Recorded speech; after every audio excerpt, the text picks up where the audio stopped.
nshuti muvandimwe icara unyumve, wowe dusangiye aka gahinda k'abacu twabuze tubakunze, bishwe bose nta gicumuro, ibyo urabizi simbikurusha.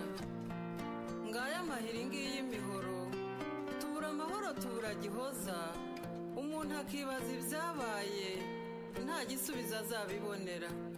Jya wibuka.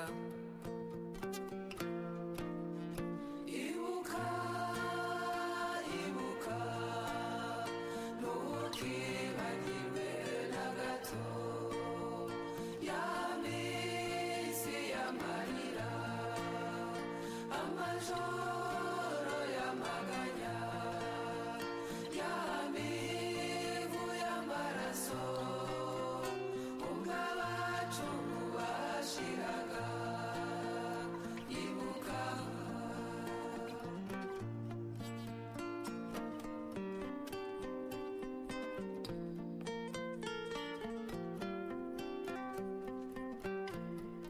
Ubu mfite ubwoba, mfite igihunga, impamvu yabyo ndayikubwira. Nuko ndeba benshi muri twe bameze nk'aho barangaye, maze bikazavamo kwibagirwa. Ko byaba ari ishyano se bagenzi, byaba ari igihemu ku bacu. Jya wibuka.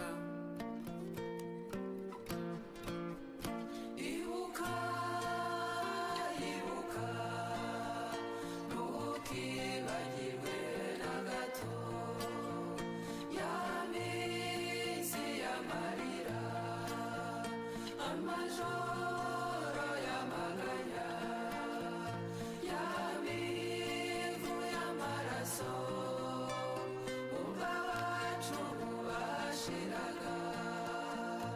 Ibuka.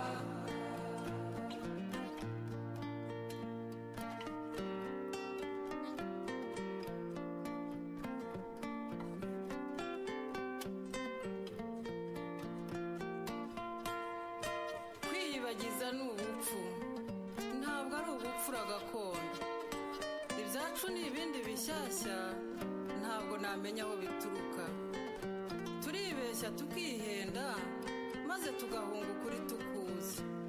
Siyasa twayisize ku mipaka, maze dutahana andi matwara.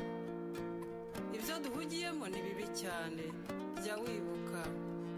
Ibuka, ibuka, ntukibagirwe na gato ya minsi y'amarira, amajoro y'amaganya, ya mivu y'amaraso, ubwo abacu bashiraga. Ibuka. Ishyari ni ryinshi, dufite itiku, turareguzwa, turapfa imyanya, turacura ibinyoma bivamo impuha. Ndabona cya ruswa cyotota, tutitonze twakiyoboka. Inda nini dufite yamize imbabazi, na ya mfubyi ntituyireba. Urukundo rwimukiye uburyarya, reka turaryana nk'abatava inda imwe. Mbese twabaye banga mwabo, mwoka byaramwe mugaheka. Dusubize amaso inyuma gatoya, ejo tudacana uwo twazimije.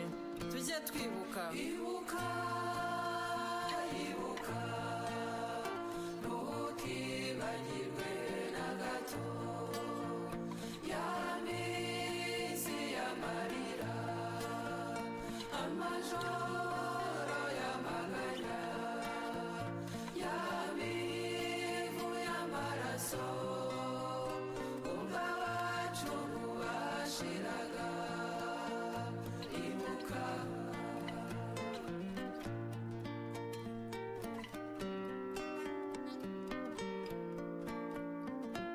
Ngo ubuzima ni ukuri burakomeza.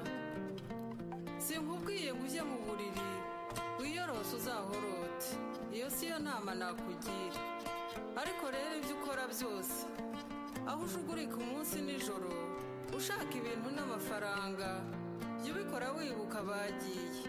Ntugategereze gusa uyu munsi. Kandi rero uhora uzi neza ko burya kutibuka ari ukuzima, maze wibuke. Ibuka.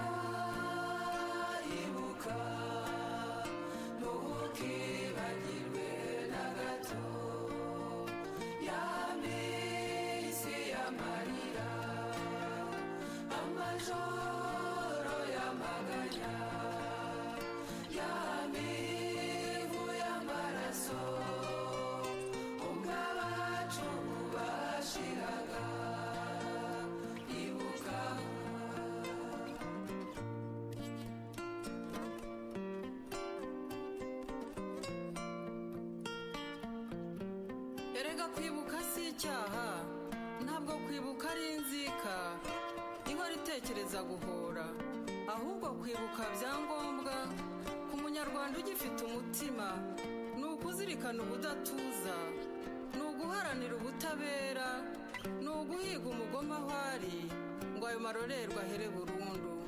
Tujye twibuka. Ibuka, ibuka, ntukibagirwe na gato ya minsi y'amarira, amajoro y'amaganya, ya mivu y'amaraso, ubwo abacu bashiraga. Ibuka, ibuka, ibuka, ibuka, ibuka.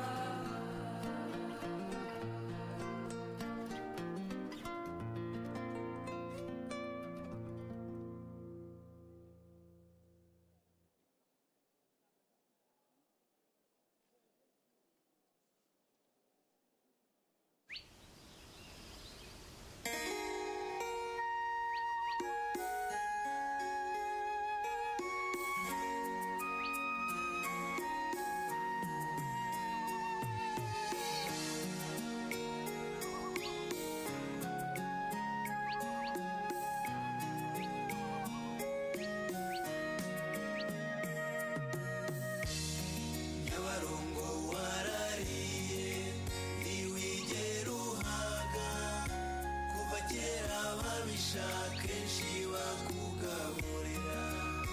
Nyabarongo iyo nkubonye ntuzura ikiniga, ariko amaherezi icumu ryarunamuwe. 59 twari bato ariko ntitwibagirwa kuko twaroraga uko Padiri Deschamps avumbura abantu, inzirakarengane zitakazirenga. Munyankomane kimwe na Nzabirinda aho ku Gaheru bavugijwe amahiri, ku murambi wa Musanze bashushubikanwa bagiye kurohwa muri Nyabarongo. Baragerageje ngo bace Muvumba ngo babashe komoka bagane Kibirira. Ntibyabahira babatera ibihosho, ababisha babagaburira Nyabarongo. Mu mwaka wa 64 Nyabarongo yabaye. Good afternoon, everyone. Please begin to take your seats for those who are not seated yet. Our program will begin shortly. Mwiriwe mwese, turabasaba gufata imyanya yanyu. Abatarayifata, gahunda iratangira mu mwanya muto. Murakoze.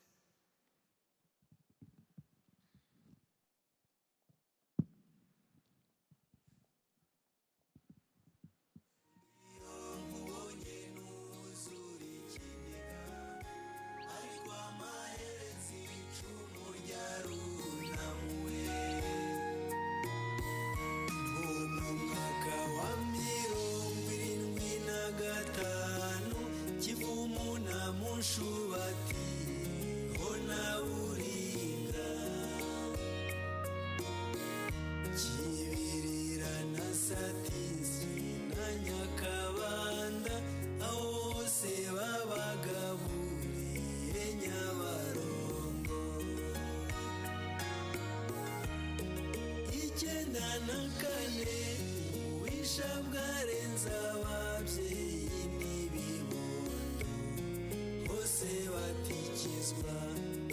abasore n'inkumi abakambwe baricwa abo bose bagemurirwa Nyabarongo umubyeyi utibagira n'imico myiza arashinyagurirwa uwimpuhwe zidasumbwa azira abo yareze akabakuza kibyeyi ngo nagana Abisiniya niho yaturutse aracunaguzwa bishyira kera bamucira mu maso harahindana bamucira nk'urwa Yesu baranakaraba barihanagura ngo amaraso ntabahame Nyabarongo warariye ntiwigera uhaga kuva kera babishaka kenshi bakugaburira Nyabarongo iyo nkubonye ntuzura ikiniga ariko amaherezo icumu ryarunamuwe inzira yari umurambi wamusanze bakomeza berekeza iya Nyabinyenga Nyabinyenga itaragendwaga ntiragirwe bamanuka Rubuyenge bajya Nyabarongo abo bana b'ibibondo b'inziracyaha babaga banananiwe no kugenda abatemu bagatanguranwa kubica integarukudasigaza niyonka mu masangano ya Coko na Nyabarongo baraharoswe ngo bagende bagiye nuwo kubara inkuru ngo ntakarokoke kuko bajyaga guhura inshubi nyinshi nyamara bakoreye ubusa bo babishe ubuzima bwanze kuzima buganza urupfu turirira abagiye tubarata ibigwi kandi ikibi badusigiye tucyuse Nyabarongo warariye ntiwigera uhaga kuva kera babishaka kenshi bakugaburira Nyabarongo iyo nkubonye ntuzura ikiniga ariko amaherezo icumu ryarunamuwe Nyabarongo ntizongera kugaburirwa kuko icumu ryunamuwe rimwe na rizima ibihe bibi byagendanye n'irirenga byajyanye nka Mukungwa na Nyabarongo reka nze nihoreze abafite intimba bacu batuvuyemo tukibakunda baratengamaye ijuru kwa Jambo baragororewe kandi bari mu mahoro Nyabarongo warariye ntiwigera uhaga kuva kera babishaka kenshi bakugaburira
mabi igihugu gica imiborogo jenoside yibasiye ubwoko tutsi itsemba imbaga y'abanyarwanda isiga ingaruka nyinshi imfubyi abapfakazi n'incike abasigiye ubumuga budakira ibikomere byo ku mutima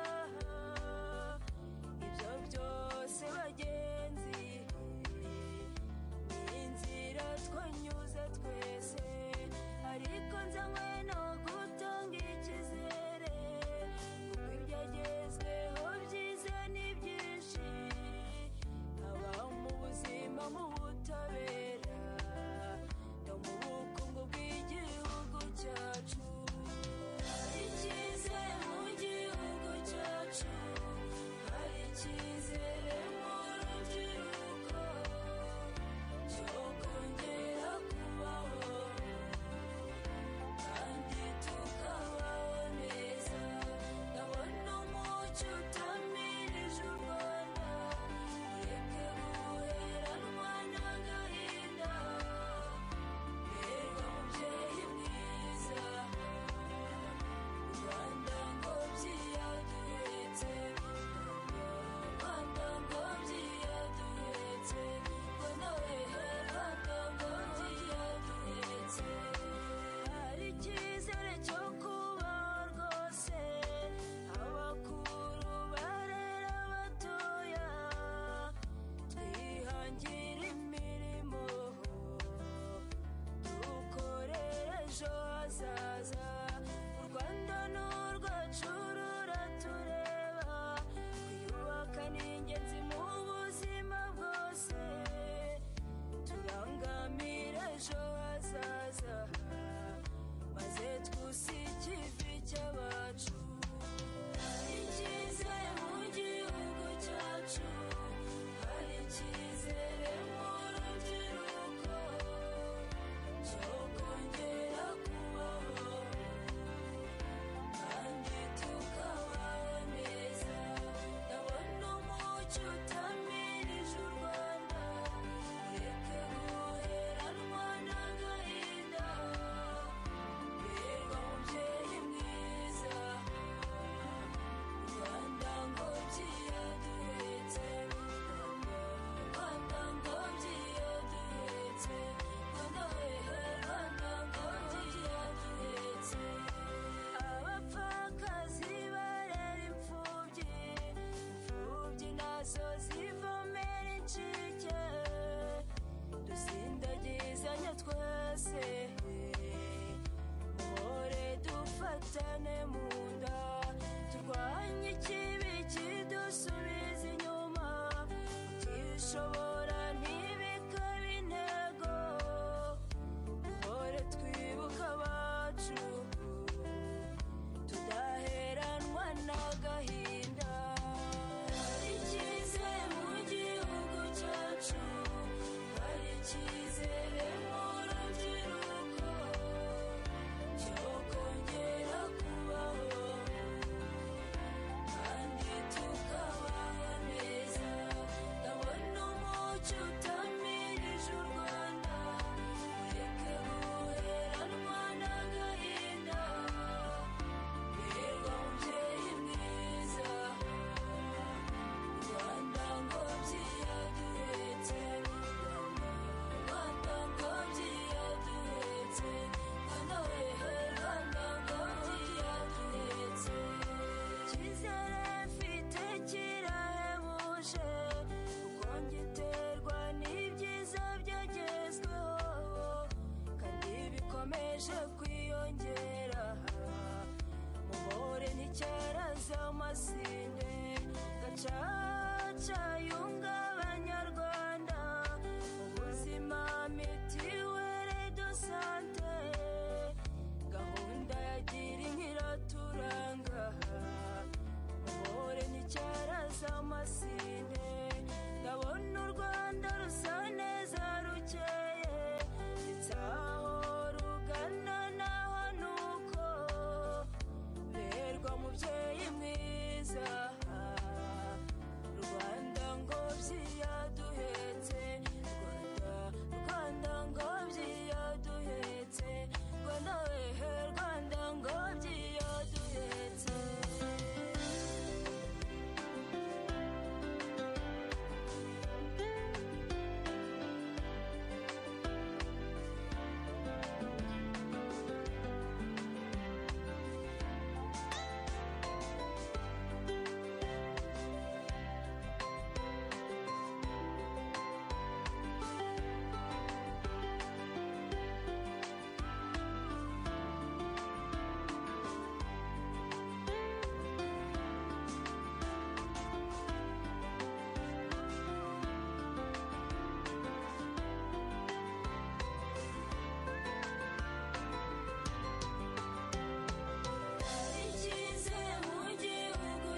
Distinguished Ambassador of the Republic of Rwanda to the United States, Honorable Mayor of the City of Kentwood, esteemed faith leaders, Rwandan community leaders, distinguished survivors, leaders of Ibuka USA, honored guests, members of the Rwandan community, friends of Rwanda, ladies and gentlemen, good afternoon. My name is Eliza Rwagasana Ishimwe. I am a graduate student at Case Western Reserve University, and it is my honor to serve as your Master of Ceremony for this United States National Commemoration of the 1994 Genocide against the Tutsi. For those who want to access today's agenda, please scan the QR code on the screen.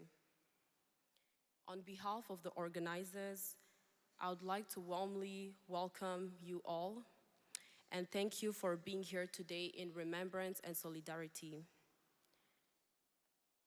Today, we gather not only to remember the more than 1 million lives that were lost during the 1994 genocide against the Tutsi, but to also honor the resilience of survivors, reflect on the lessons of history, and reaffirm our collective responsibility to stand against hatred, division, and genocide wherever it may emerge.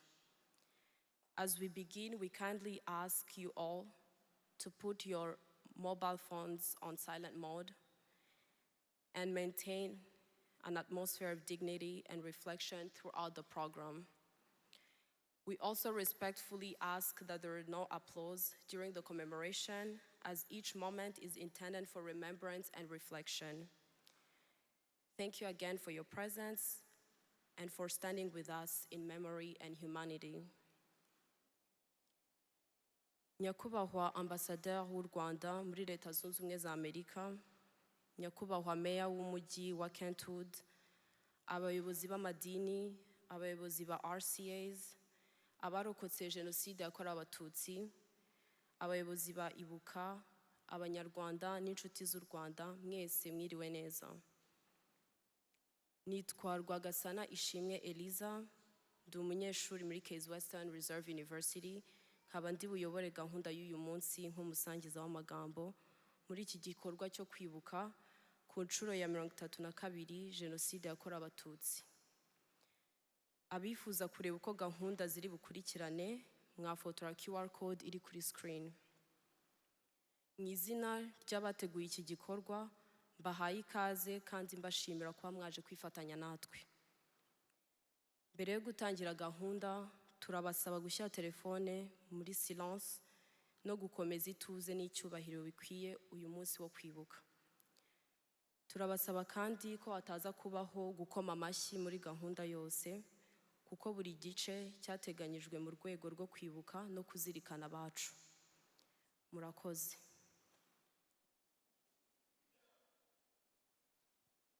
Before we begin, we would like to ground ourselves in prayer. It is my honor to welcome Senior Pastor Espoir Muhabwantebe of Zion Temple Celebration Center to lead us in prayer.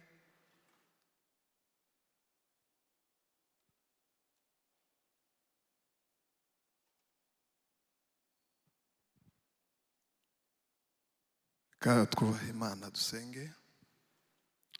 Mana yacu y'ubuntu n'urukundo rwinshi, turagushima kubw'uyu mugoroba mwiza uduhaye abangana batya kuba hano hantu. Turagushima kubw'umugambi wawe mwiza. Bibiliya zitubwira ngo uri Imana ihindura ibihe, uri Imana ikomeye. Turi hano kubw'uyu munsi ukomeye w'amateka yo kwibuka Genocide yakorewe Abatutsi, ubwicanyi ndengakamere. Mana, turagushima ko mu bihe byose tuzatubona ukuboko kwawe gukomeye.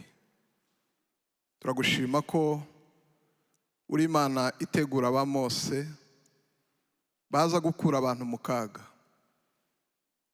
Mana yacu, turagushima kuko bibiri zitubwira ngo ahari kurira kwararira umuntu, ariko mu gitondo ngo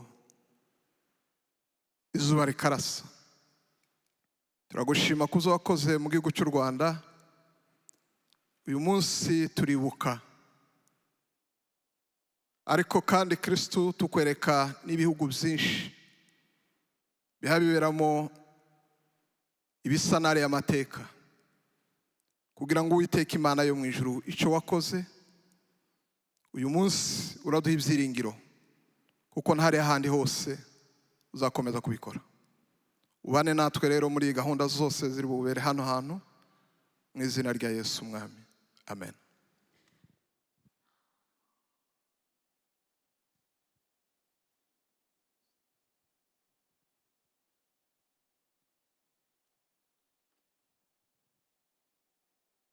Thank you, Pastor Espoir.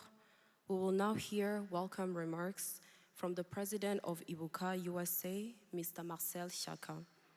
Through advocacy, remembrance, and survivor support, Ibuka USA continues to play an essential role in preserving memory and promoting education across the United States. Please join me in respectfully welcoming Mr. Marcel Chaka. Ubu tugiye kumva ijambo ry'ikaze ritangwa na Perezida wa Ibuka muri Amerika, Bwana Marcel Chaka.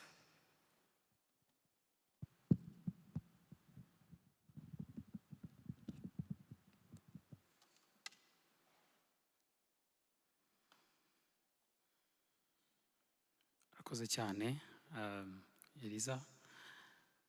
Good afternoon, Ambassador of the Republic of Rwanda in the United States.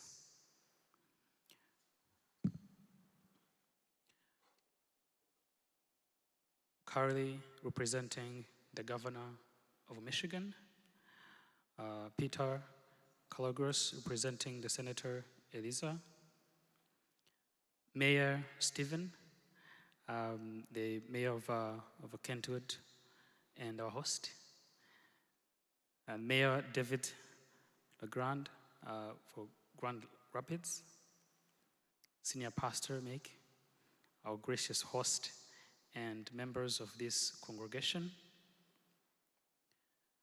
our dear speakers, Boyana, Edward, Ashast, and fellow survivor, resilient one, Reverie Rurangwa,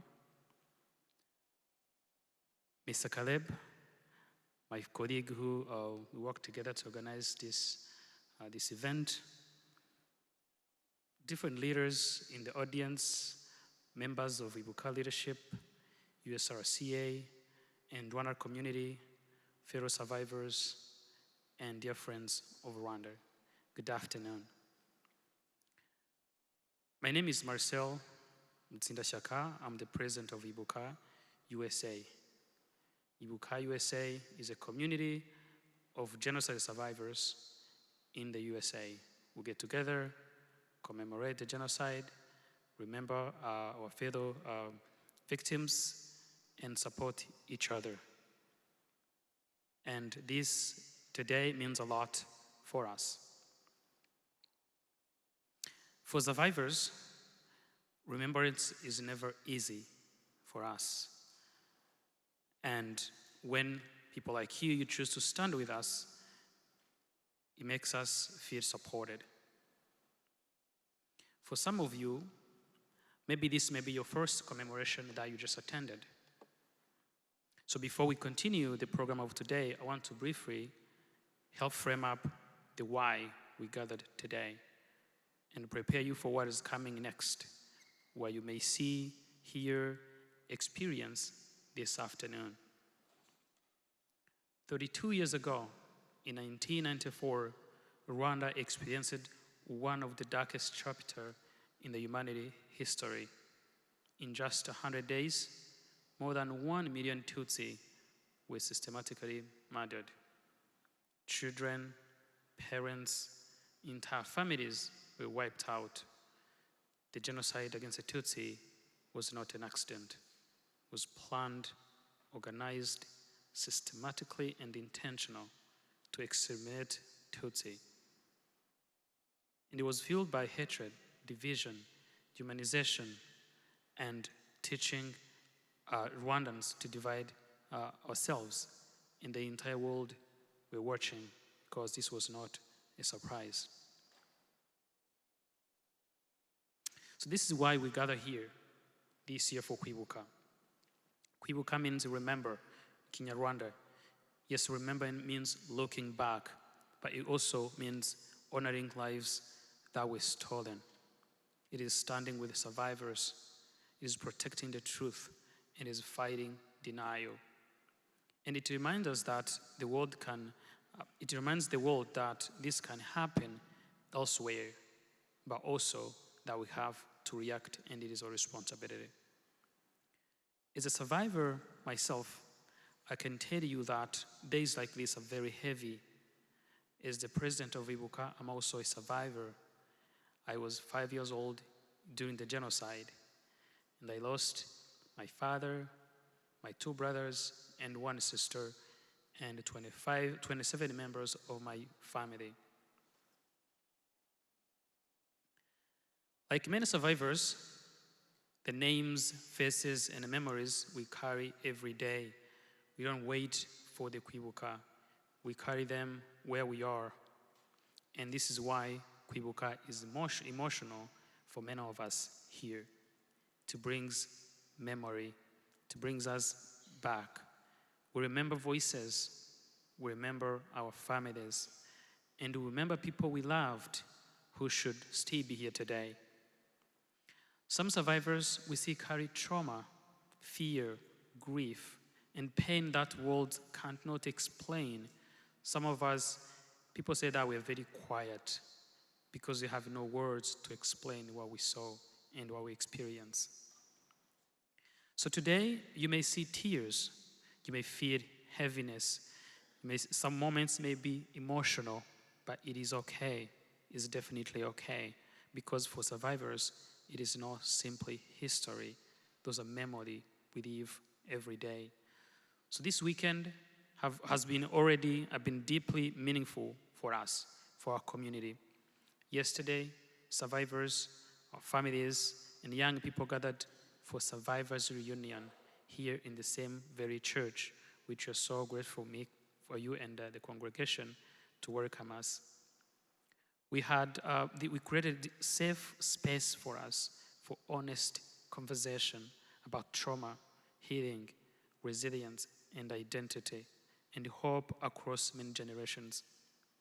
So last night, again, we gathered in a night of remembrance where we reflected, we listened testimonies, we honored names and memories of our loved ones, not only how they were killed, but fully who they were, their values, their personalities, and we try to embody this in us because that's the way we should really remember.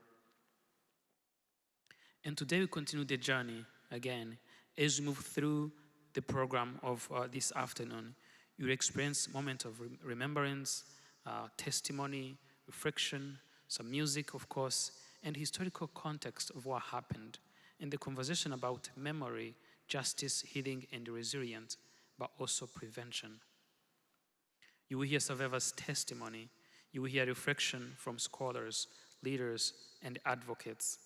You hear message of remembrance, hope, and a collective responsibility is humanity. And my hope is that everyone live here today, you live not just informed, but also transformed. Because genocide begins not with killing, but by words, slowly. And remembrance is how we push back against that darkness, is humanity.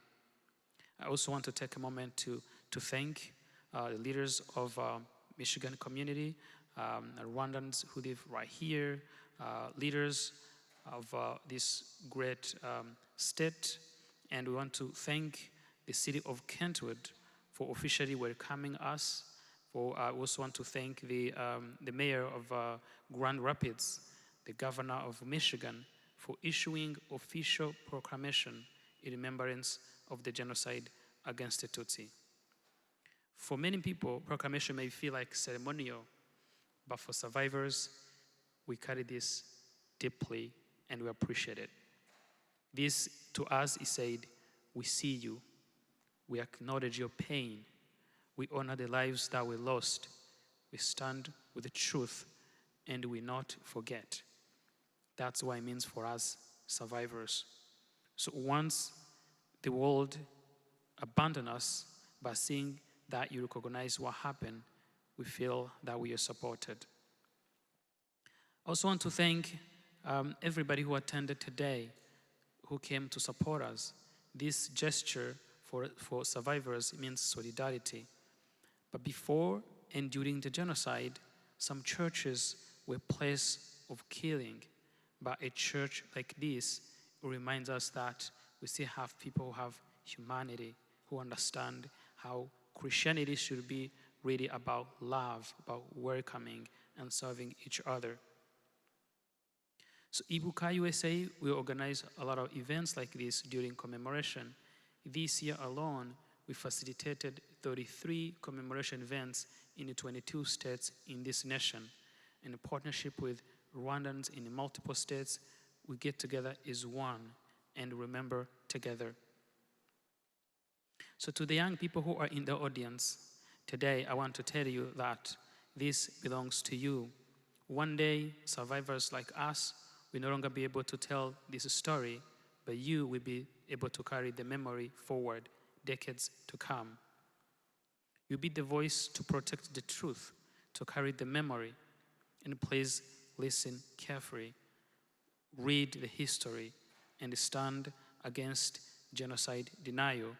Today, we remember that we lost 1 million and more Tutsis in Rwanda, and it should never happen again. So I want to conclude by thanking you all on behalf of my fellow survivors, and again, telling fellow survivors, thank you for your courage to come here today, because I know it is so personal, it is so hard, but remember, you are not alone. Thank you very much.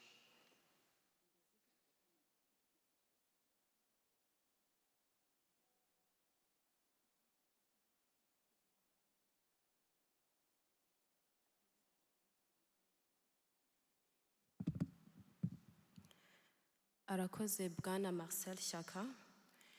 Mu ncamake yatubwiye yuko duhuriye hano twibuka abarokotse Jenoside yakorewe Abatutsi. Imyaka 30 ishize, u Rwanda rwanyuze mu mateka mabi ashaririye yatwaye ubuzima bw'Abatutsi barenga miliyoni. Turabibuka uyu munsi. Yavuze ko ubwo Jenoside yakorerwaga Abatutsi yari afite imyaka 5, yabuze abagera kuri 27. Abarokotse Jenoside bafite umutwaro ukomeye wo gutwara ibikomere, kwibuka n'amateka yacu. Yagarutse ku munsi w'ejo aho abarokotse Jenoside yakorewe Abatutsi harimo abakiri bato, abanyuze muri Jenoside n'abarokotse bahuriye hamwe baganira ku mateka yacu. Kwibuka ntabwo ari ibidusubiza inyuma, ahubwo ni ibidukomeza. Turashimira Meya wa Grand Rapids kuba yaremeye Jenoside yakorewe Abatutsi ku mugaragaro. Bifite igisobanuro gikomeye kuko twumva mudukomeje kandi muri kumwe n'abarokotse Jenoside yakorewe Abatutsi. Kuba twibukiye mu rusengero uyu munsi bifite icyo bisobanuye, kubera insengero mu gihe cya Jenoside zakoreshwaga zicirwamo Abatutsi, ariko ubu niho turi kwibukira. Turashimira ubuyobozi bwa Kentwood Community Church.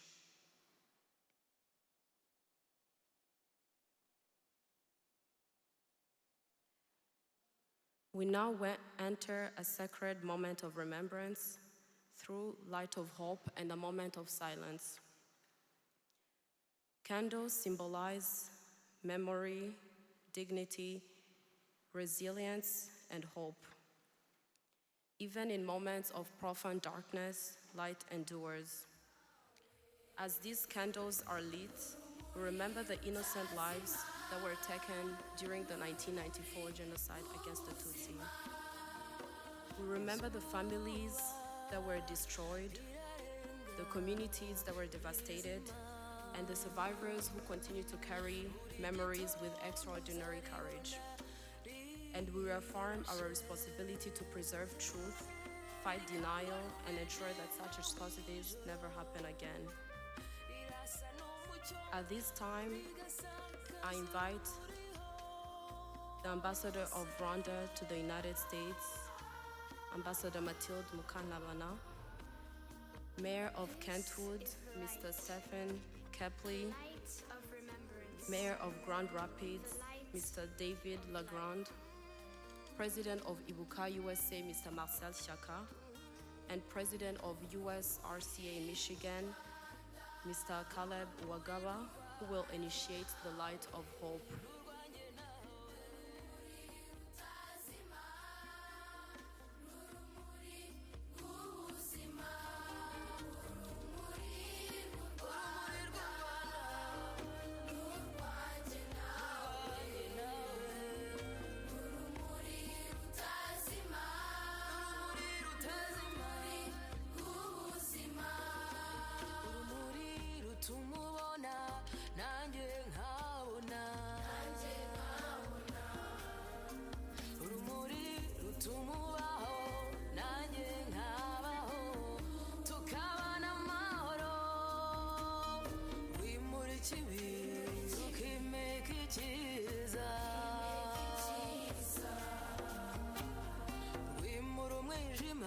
imitima igasubira mu nda, imitima igasubira mu bitereko. Urumuri, urumuri rutazima, urumuri rw'ubuzima. Everyone else can now use their candles.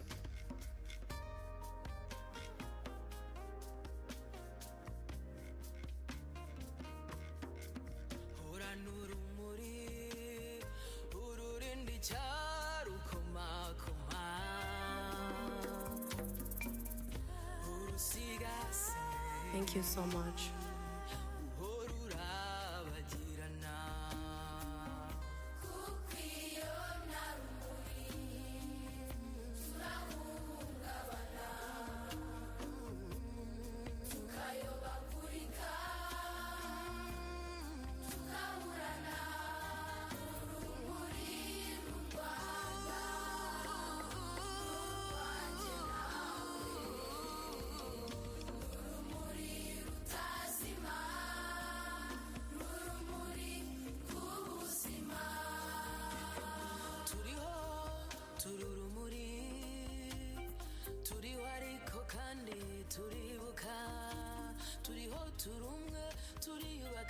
Thank you.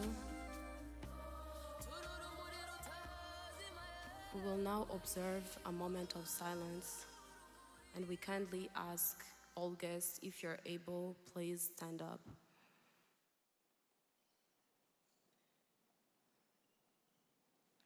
Ubu tugeze mu mwanya wo gufata umunota wo kwibuka. Twibuke.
Thank you.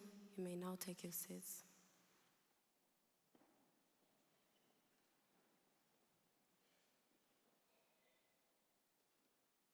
We will now watch a short historical reflection film presenting the context, the truth, and the enduring lessons of the 1994 genocide against the Tutsi.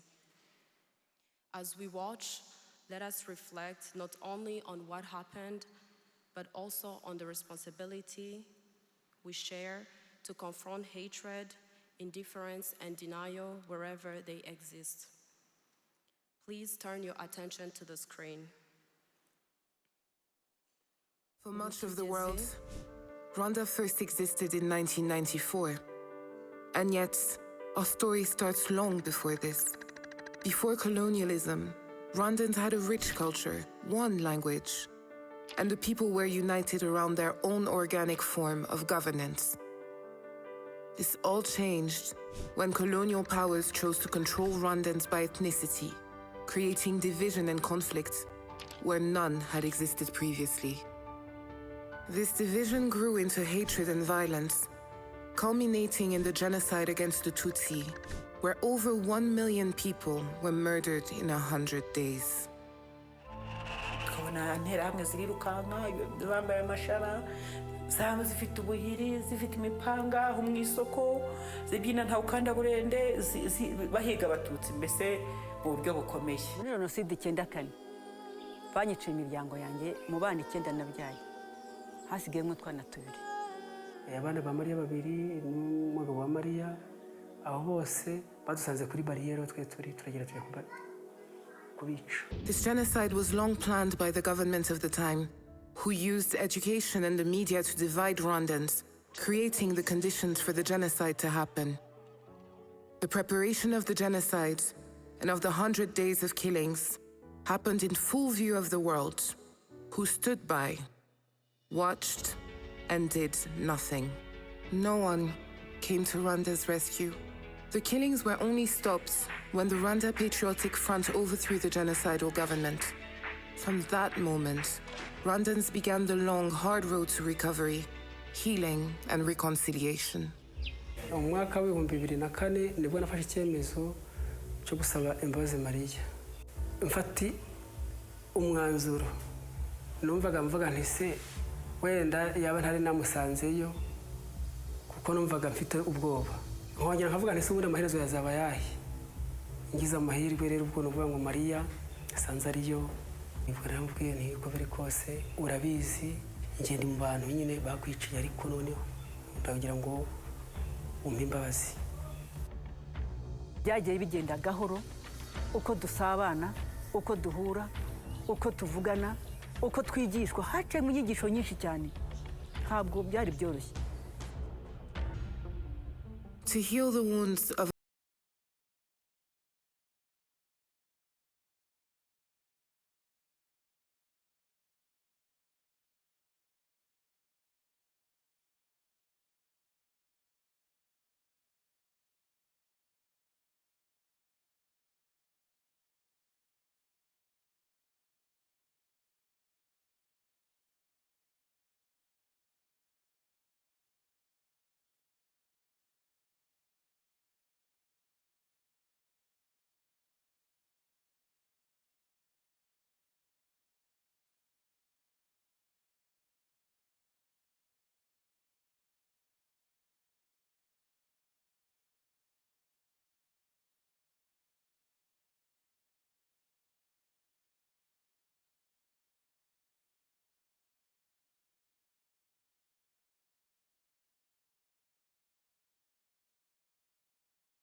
byatumye bamenya uko ababo bishwe barihangana barabyakira bamenya naho bajuguwe.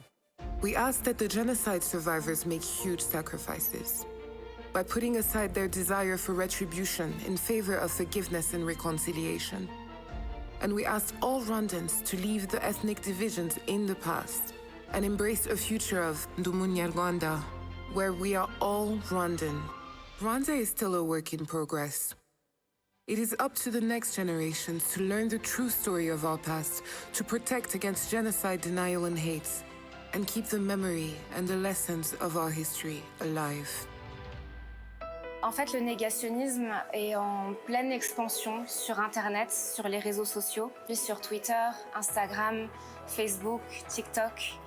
Le discours n'a pas changé. Certaines personnes vont, par exemple, prétendre que le génocide n'a pas été planifié, mais que les gens se sont mis en colère et ont commencé à tuer. Il faut qu'on soit plus nombreux à protéger la vérité, à protéger l'histoire du génocide contre les Tutsis sur ces plateformes-là. For our friends around the world, we thank you for continuing to stand with us and ask you to share Rwanda's story and what we've learned about division and reconciliation at a time when the world seems increasingly more fractured.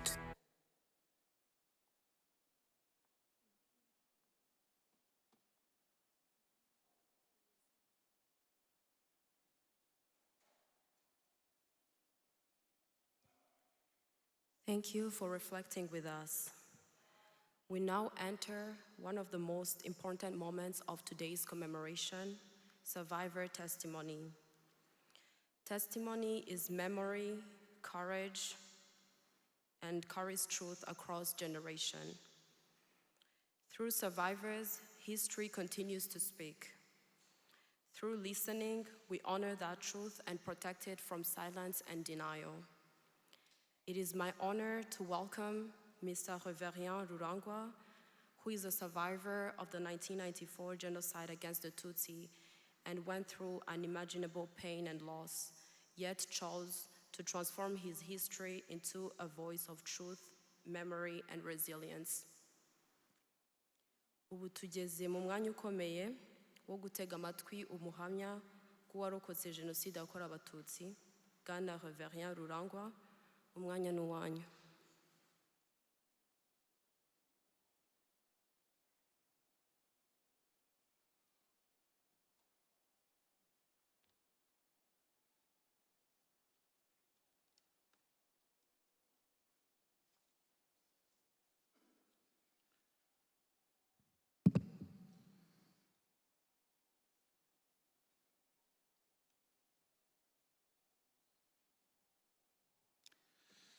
Muraho mwese, nitwa Rurangwa Reverien, nkaba naracitse ku icumu rya Jenoside yakorewe Abatutsi 1994 1994. Nari mfite imyaka 15. Uko mumbona aha siko navutse. Inkovu zose mubona ni imipanga y'Abahutu. Akaboko k'ibumoso baragaciye, mu mbavu z'ibumoso mfite amacumu 2, ku rutugu mfite nta mpungano y'umwanzi. Ijisho ry'ibumoso ni ikirahure.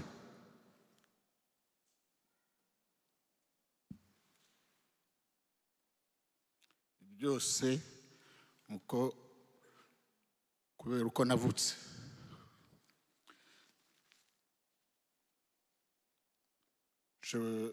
Ngiye gutemanya mu Gifaransa kuko nicyo maîtrise kurusha English. Munyihangane.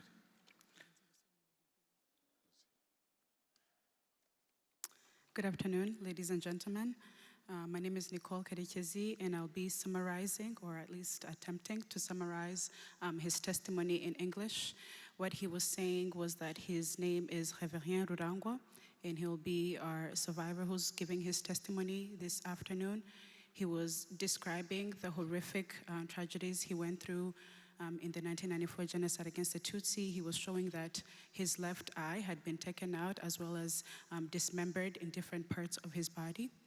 He will be sharing his testimony in French as he left Rwanda when he was really young. He was 15 and went to Switzerland. So French is the language he feels best to express himself.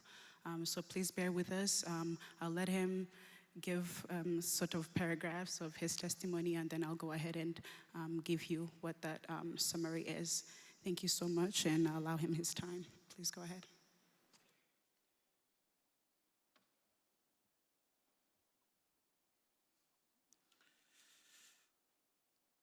Je m'appelle Reverien Rurangwa.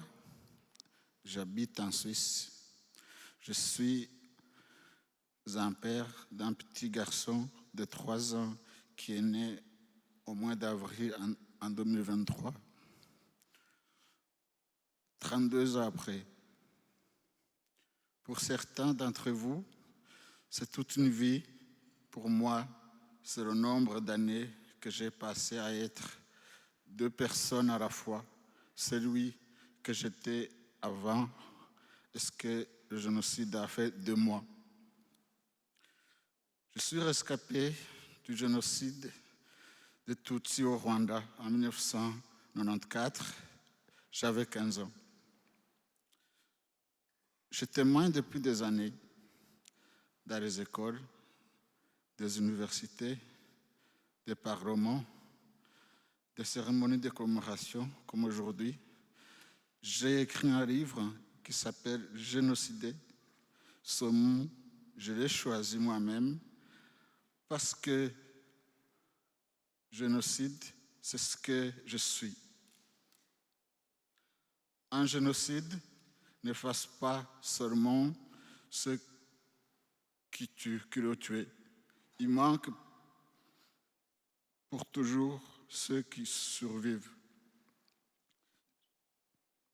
Je vous parle des morts parce que les morts ne peuvent plus parler et parce que tant qu'il y a des vivants pour témoigner, il y a une chance que le monde se souvienne. My name is Reverien Rurangwa, and I live in Switzerland. I'm a father of a little boy who just turned 3 this April. 32 years later, for some of you, that's an entire lifetime. For me, it is the number of years I have spent being 2 people at once, the person I was before and the person the genocide made me become. I have been sharing my testimony for years in schools, in universities, parliaments, and commemoration ceremonies such as this. I wrote a book called Genocide, or Genocide. Genocided. I chose that word because genocided is what I am. A genocide does not only erase those it kills, it marks forever those who survive it. I speak for the dead because the dead can no longer speak. And because as long as there are survivors to testify, there is still a chance that the world will remember.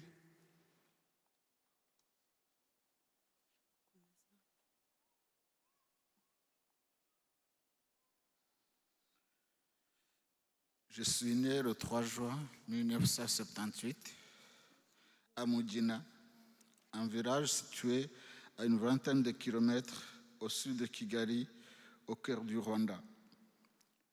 Mugina, ce mot, pour moi, a 2 sens. Il signifie mon enfance, ma famille, la vie d'avant, et il signifie aussi la colline où tout s'est arrêté. Avant 1994, j'avais une famille comme tout le monde, une grande famille, comme beaucoup de familles rwandaises. Un père, une mère, des frères et sœurs, des oncles, des tantes, des cousins, 43 personnes qui portaient le même sang que moi, qui vivaient près de moi, qui mangeaient avec moi. J'avais 15 ans et j'étais heureux. C'est important de dire ça parce que quand on parle souvent du génocide comme d'une catastrophe venue de nulle part, comme une tempête, mais avant, il y avait une vie, il y avait des enfants qui jouaient, des femmes qui chantaient, des hommes qui travaillaient leurs champs. Il y avait moi-même, Révérien, 15 ans, qui pensait à son avenir.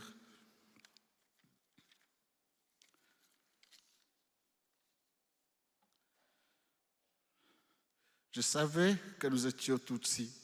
Je savais qu'il y avait des tensions dans le pays, une longue histoire de discrimination, de violence cyclique contre les Tutsis depuis l'indépendance. Mais le Rwanda, c'était aussi mon pays, c'est notre pays à tous. Ce que je ne savais pas encore, c'est que personne, peut-être, ne voulait vraiment croire ce que les gens que je connaissais, les voisins, les gens qui avaient partagé notre table, planifiaient depuis des mois notre extermination. Pas notre défaite, pas notre exil, notre extermination. Le mot est important, il faut le prononcer.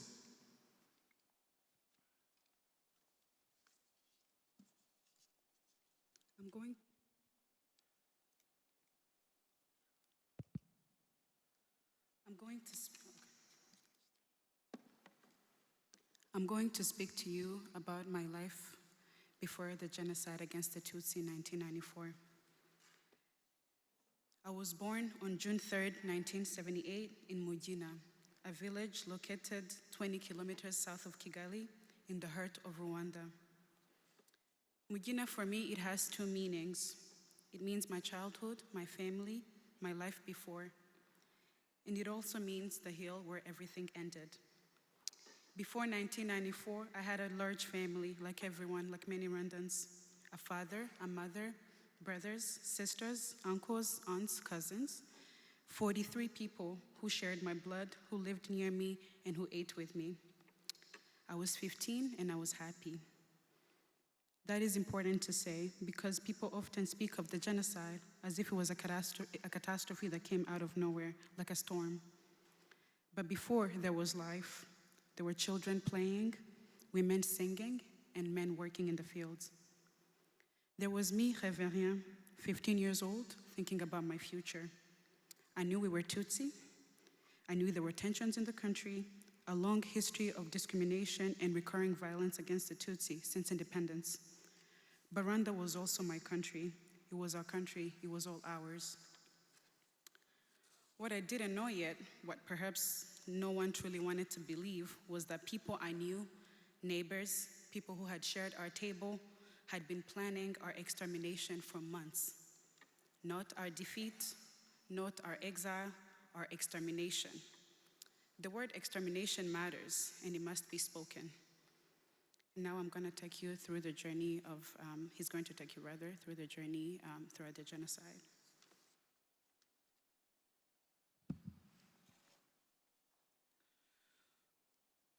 Le 6 avril 1994, l'avion du président Bermana est abattu au-dessus de Kigali. Dès cette nuit-là, le tueur commence. Ce n'est pas une réaction spontanée. C'est un déclenchement. Les listes étaient prêtes. Les machettes avaient été distribuées. La radio de Mille Collines donnait les ordres. Autour de nous, à Mugina, la terreur monte de jour en jour. Les Tutsis se réfugiaient là où ils pouvaient. Dans les églises, dans les collines, on pense que la masse et le nombre de nous protégera. On se dit, ils ne peuvent pas tuer tout le monde. On avait tort.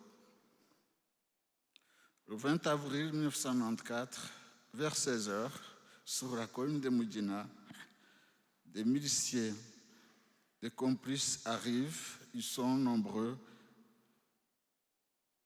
Ils ont des machettes, des gourdins, des lances. Je ne savais pas. Je ne veux pas vous dire, décrire en détail ce qui s'est passé. Pas parce que je veux vous partager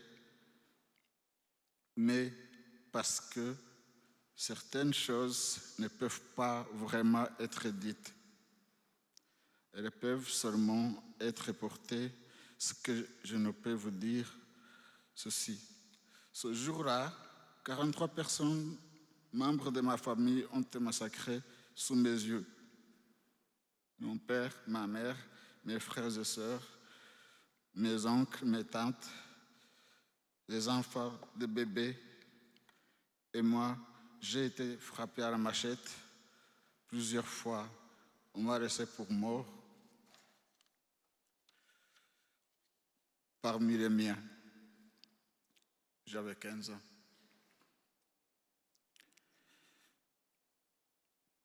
Je portais en moi ce mot que je ne comprenais pas encore pleinement. Survivant. Je veux vous dire quelque chose que peu de gens comprennent vraiment. Survivre à un génocide, ce n'est pas une victoire. Ce n'est pas un miracle qui vous remplit la gratitude. C'est d'abord une question terrible que vous vous posez chaque matin. Pour moi, pourquoi moi et pourquoi pas eux? Pendant 2 semaines, après le massacre, je gisais parmi les morts, blessés gravement, défigurés, sans pouvoir bouger. Ce sont les troupes du Front patriotique rwandais qui m'ont secouru en juin 1994. Quand ils ont repris le contrôle du pays et mis fin au génocide. J'avais survécu à l'insupportable, mais le corps que j'avais, le visage que j'avais, n'était plus tout à fait le même. Les cicatrices, les mutilations, et sera visible pour toujours. Mon corps, mon visage, est une pièce à conviction et un témoignage vivant que personne ne peut nier.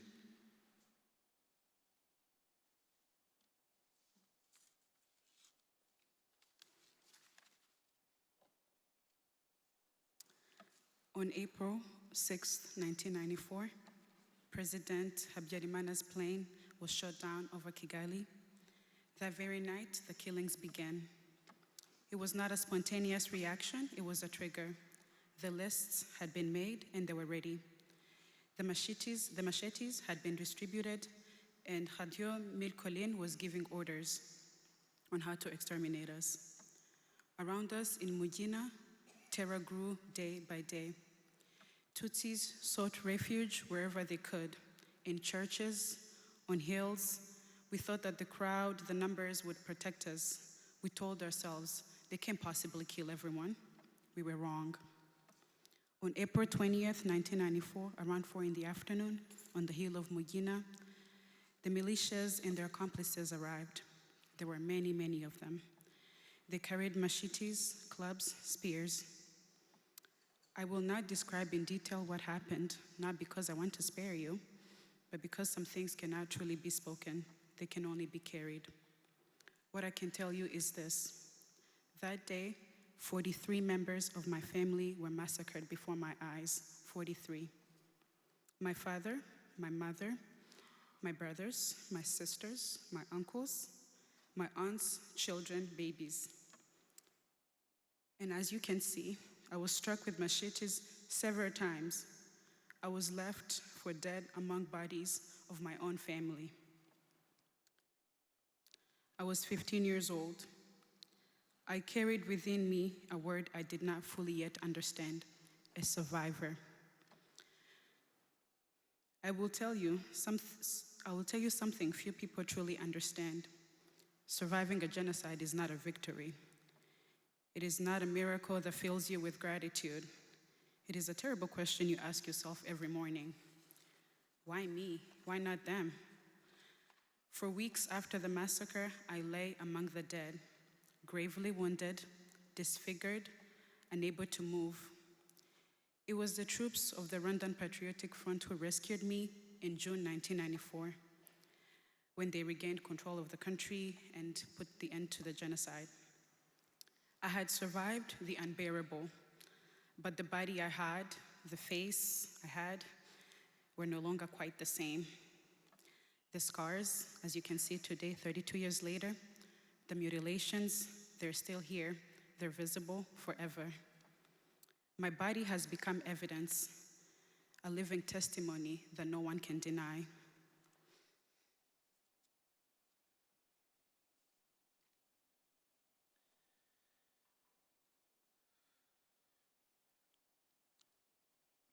Le 24 décembre 1994, je suis arrivé en Suisse grâce à une ONG qui s'appelle Sentinelle. J'avais 16 ans. Je ne parlais pas français. Je ne connaissais personne. Je portais dans ma chair, dans ma mémoire, des choses que je ne pouvais partager avec personne autour de moi. Au cours des années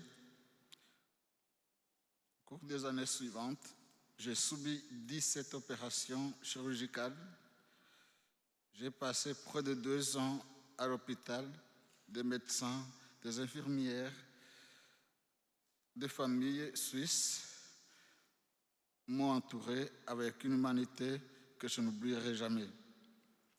Luc Duprat est devenu pour moi un père de substitution, sa famille, une famille de substitution. On reconstruit encore avec du temps et la science, mais on ne construit pas une famille.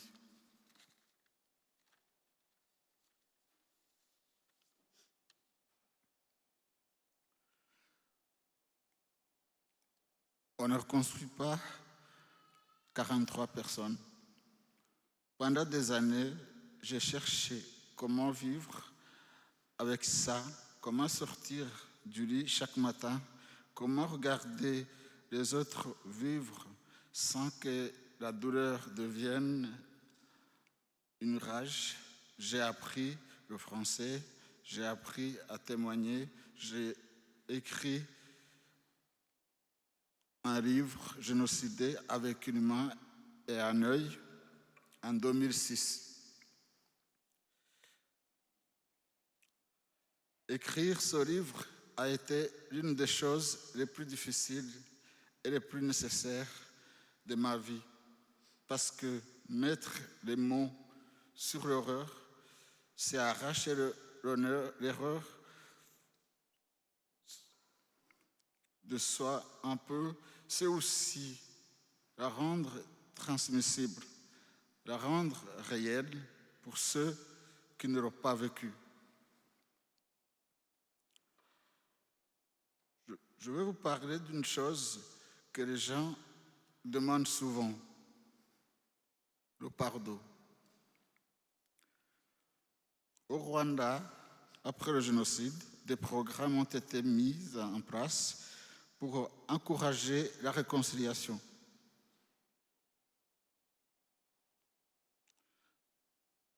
Le monde attendait des rescapés qu'ils pardonnent, qu'ils tendent la main, qu'ils aident à reconstruire le pays avec ceux qui avaient participé au meurtre de leur famille. Je comprends la nécessité politique de cette démarche. Je comprends que le Rwanda devait avancer. Mais pour moi, personnellement, je ne pardonne pas l'impardonnable.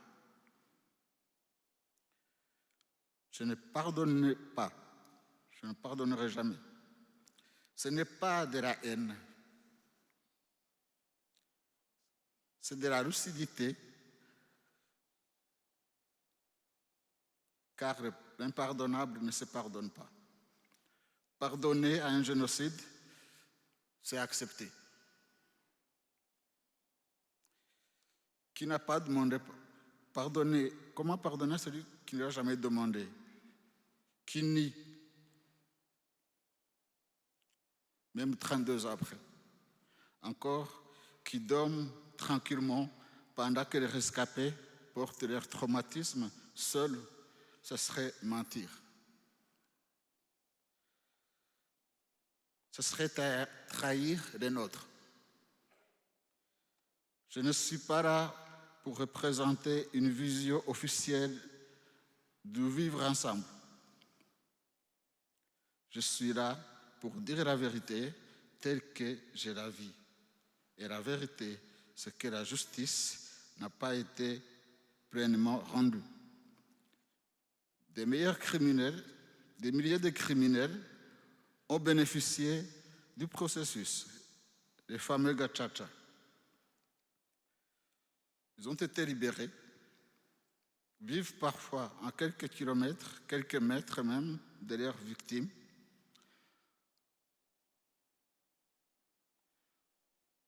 On demande de rescaper l'impossible. Est-ce que tu crois en Dieu? Non. Depuis le 20 avril, je ne crois plus en Dieu.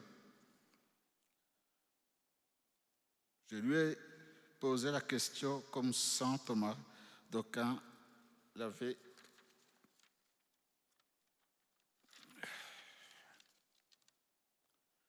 formulé. Si Dieu était infiniment bon, il n'aurait pas de mal dans ce monde. Or, il y a du mal, il y a eu le génocide, alors Dieu absent, ou impuissant, ou inexistant. Je ne suis pas en colère contre cette idée, je suis simplement honnête.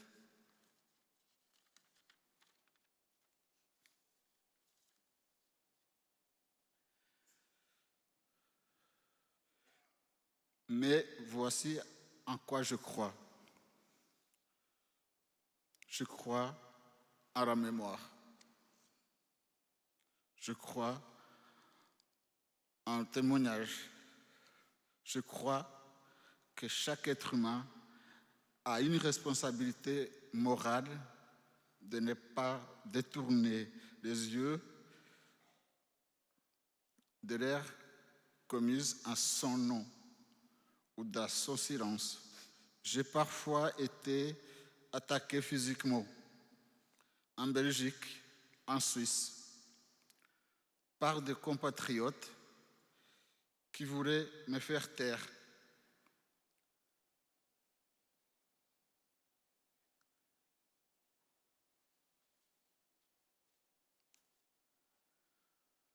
Pour un négationniste, je suis un témoin dangereux, gênant.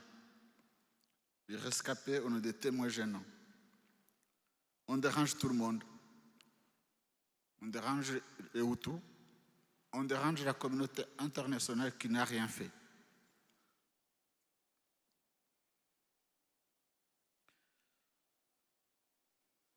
Je ne suis pas seulement un survivant, je suis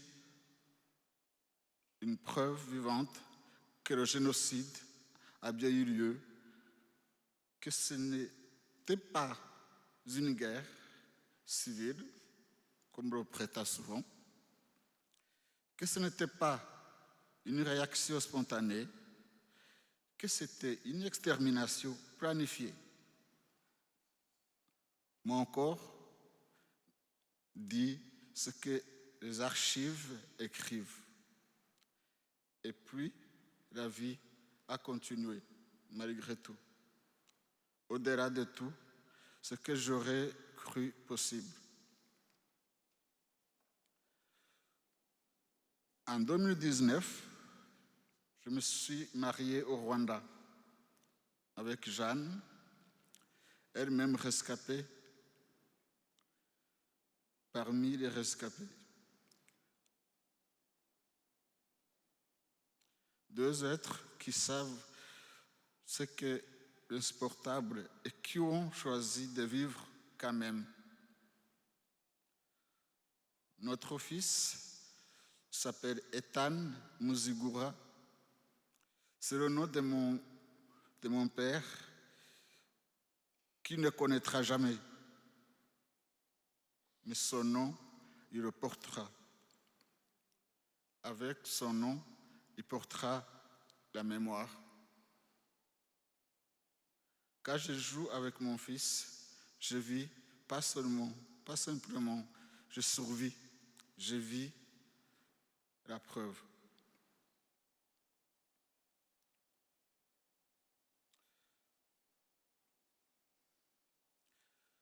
Sur le mur de mon appartement à la Chaux-de-Fonds, il y a une phrase encadrée, je vous la lis. Ils ont voulu nous enterrer, mais ils ne savaient pas que nous étions des graines.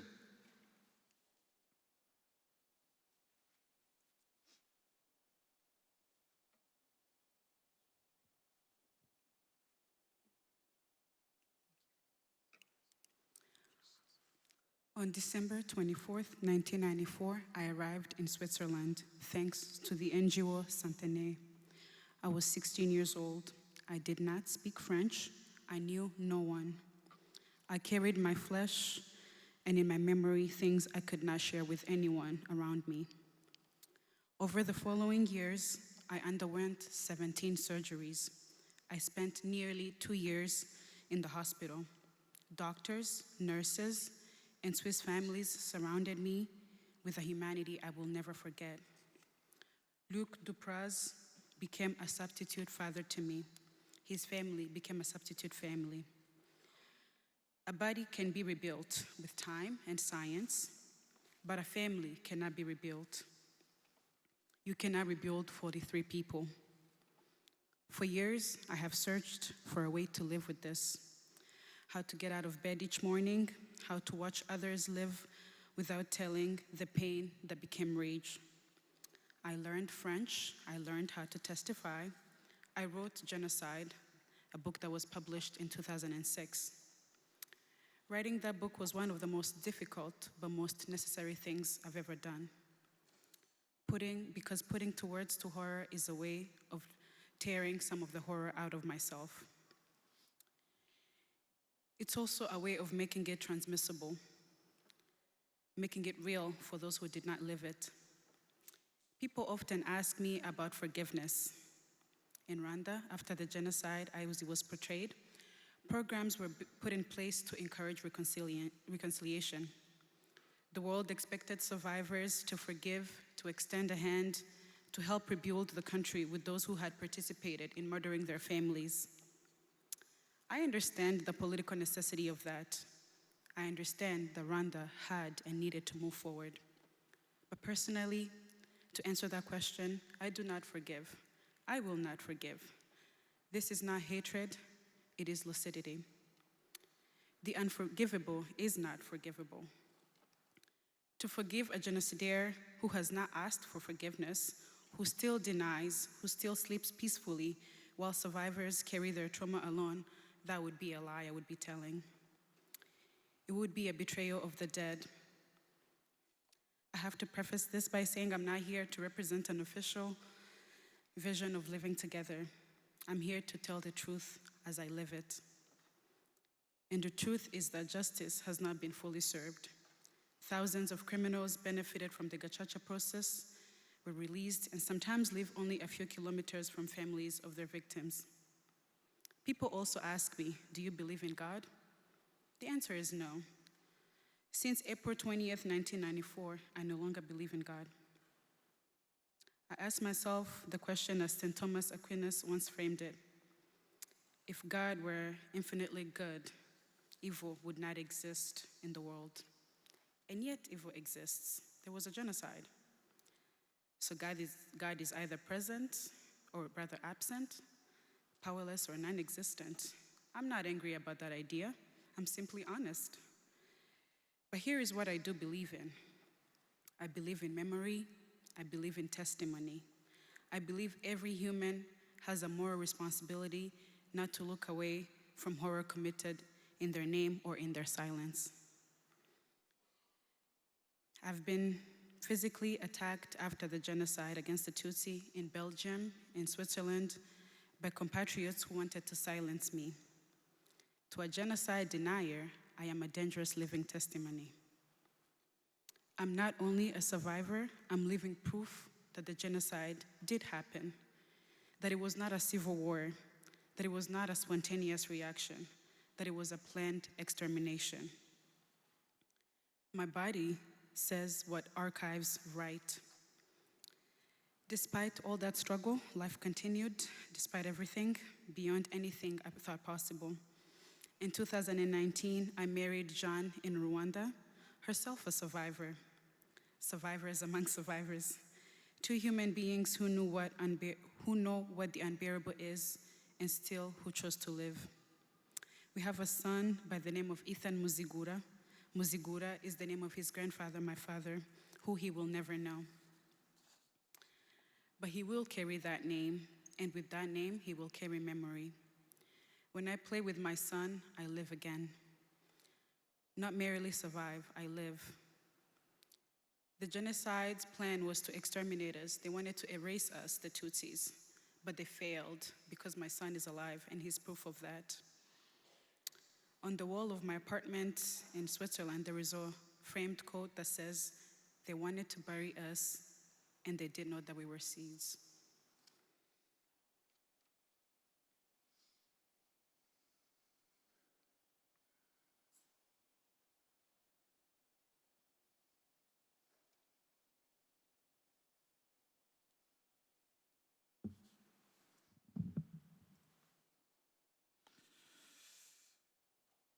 Vous êtes ici en Machine Gun.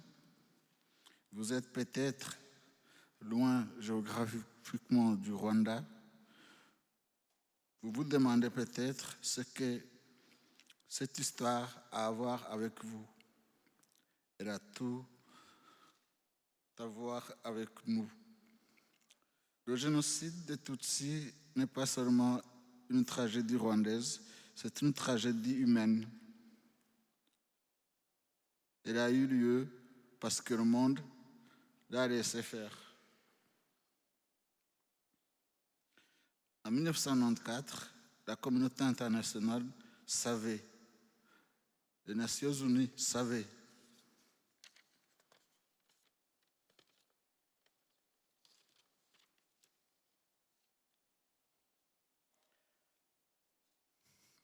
Certains gouvernements savaient. Les forces de l'ONU présentes sur place ont reçu l'ordre de ne pas intervenir. Les soldats ont regardé. 100 jours, plus d'1 million de personnes tuées. Le génocide le plus rapide de l'histoire de l'humanité. Alors, quand on commémore, ce n'est pas seulement pour pleurer les morts, c'est aussi pour rappeler au monde sa responsabilité. Pour dire, vous n'avez pas agi, et ce silence, là aussi, il a du sang sur les mains. Je témoigne depuis 32 ans. Je continue parce que c'est ma mission, pas par choix au départ, par obligation, parce que les 43 membres de ma famille massacrés sous mes yeux n'ont pas de choix. Je suis leur voix. Je témoigne aussi parce que les génocides ne surgissent pas du néant. Ils se construisent, ils se préparent, ils s'annoncent. Il y a toujours une propagande qui déshumanise. Il y a toujours une liste dressée à l'avance. Il y a toujours des gens qui regardent et qui se taisent. Aujourd'hui encore, dans le monde, des groupes sont déshumanisés, des minorités sont ciblées par des discours de haine, des populations entières sont menacées pendant que d'autres regardent ailleurs. La vigilance n'est pas une option, c'est un devoir.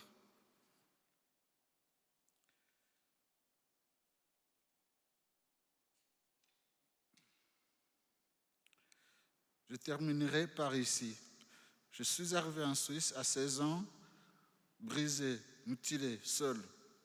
On m'a reconstruit, pas entièrement. Personne ne peut faire ça, mais assez pour que je puisse me lever, parler, écrire, aimer, avoir un fils.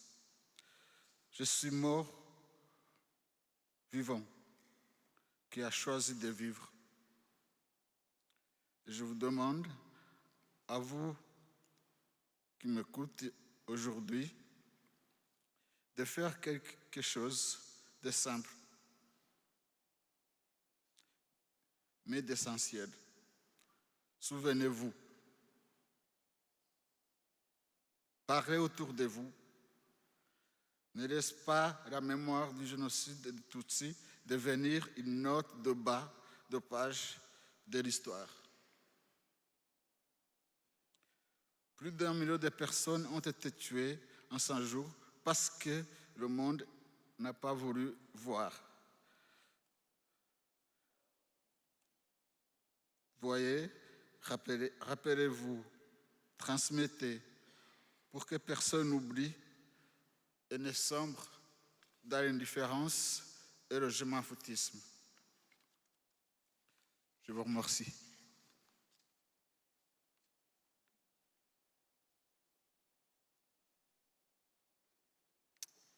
You're in Michigan, in America today. You may be geographically far from Rwanda. You may wonder what this story has to do with you. It has everything to do with you. The genocide against the Tutsi in 1994 is not only a Rwandan tragedy, it is a human tragedy. And it happened because the world allowed it to happen. In 1994, genocide against the Tutsi, when the genocide was happening, the international community knew. The United Nations knew, certain governments knew. The UN forces were present and they were ordered not to intervene. Soldiers watched for 100 days. More than 1 million people killed, the fastest genocide in history. So when we commemorate, it's not only to mourn the dead, our families, it is also to remind the world of its responsibility, to say, you did not act, and that silence too has blood on its hands. I have testified for the past 32 years. I continue up until today because it is my mission, not by choice at first, but by obligation. Because 43 members of my family who were massacred have no voice, and I am their voice. I also testify because genocides do not emerge from nowhere. They are built, they're prepared, announced. There is always propaganda that dehumanizes. There is always a list prepared in advance. There are always people who watch and remain silent.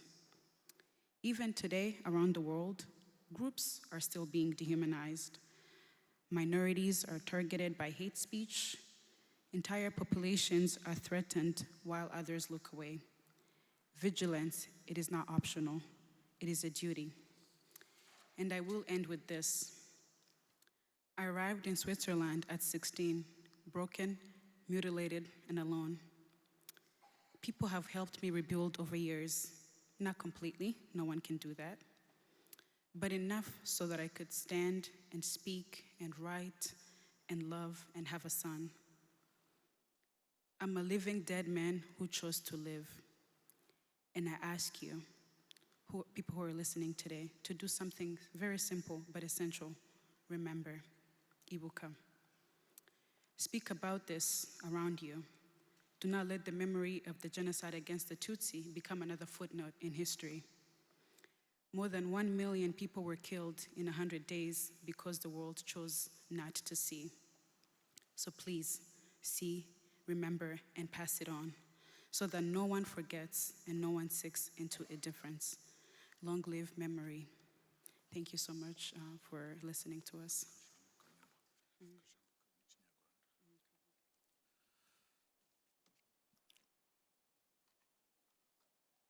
ijambo rya nyuma nakwisabira abaresikape ababuze ababo bose muri jenoside yakorewe abatutsi, mukomere, reste debout. Abacu aho bari nta kindi badusaba, ntabwo badusaba ibya mirenge.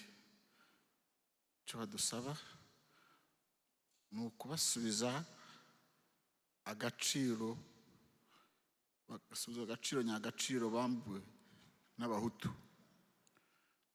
Dushyigikirane, abagabo mukomere ku muheto, abakobwa n'abadamu mukenyere mukomeze, unaniwe tumusindagize, dukomezanye urugendo maze tuzaruhuke ari uko abacu barenganuwe. Vive la mémoire.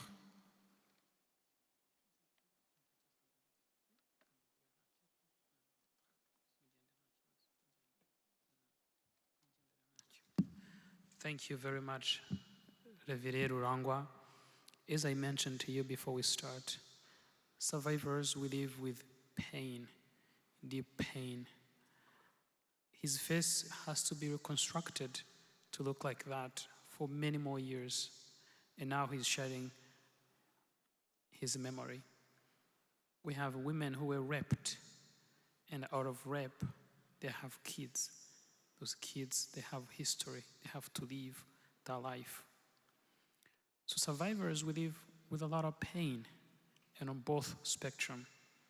But also, healing and forgiveness is a personal journey. It's like faith. You can't force it.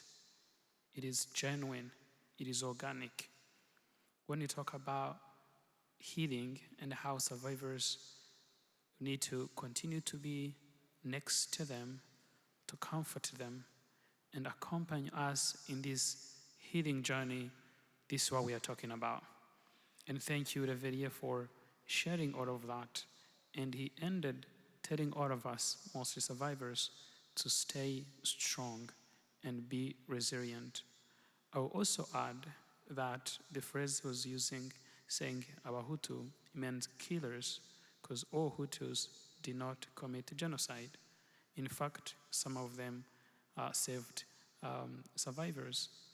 I would say that what Reverie mentioned, it's deep, it's a painful, personal story of survival, but also resilience. If you're not a survivor in the audience or at home, please get close to them. Be a good neighbor. Be a good fellow. Accompany them in their journey of healing. As I mentioned, it is personal and you can't rush it. For you who are here, people of faith, we encourage you to pray for survivors because it's so hard to believe, like Javier, when he went through all of this, but also we know that hope still exists. Good people exist. We would also mention that many survivors still live in Rwanda, next to those who committed genocide. It is so painful, but also some have made a tremendous progress in reconciliation, in forgiveness. Not all, but many have done that. And we also recognize the effort that was made after the genocide, where the genocide has stopped. Now genocide is no longer happening again in Rwanda. For survivors, we feel and we see that as hope for tomorrow. But also that hope comes with the responsibility of all of us to make sure that it doesn't happen again. Thank you, Brother Reverie.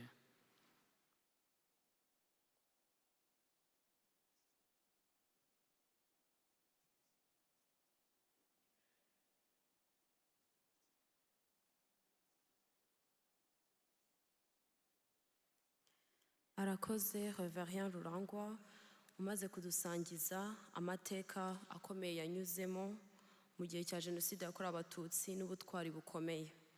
Turamushimiye. Mu ncamake yatubwiye ko ubwo Jenoside yakorewe Abatutsi yatangiraga yari afite imyaka 15.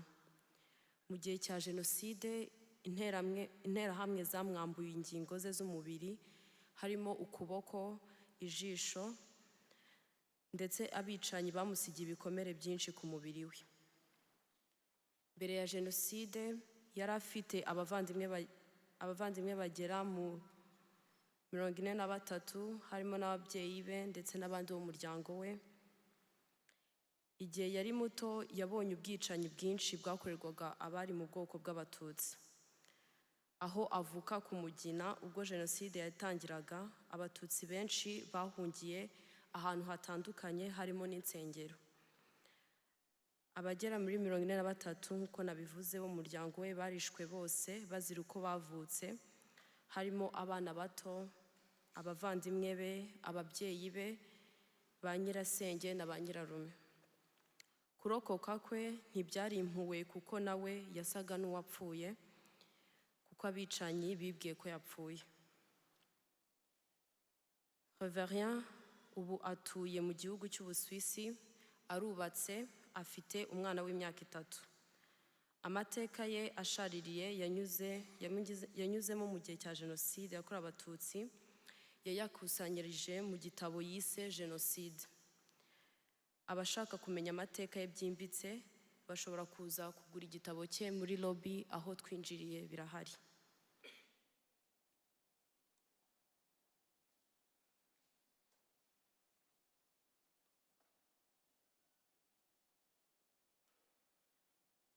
For those who wish to learn more about Reverien's testimony, we have Reverien's book in the lobby at the exhibition.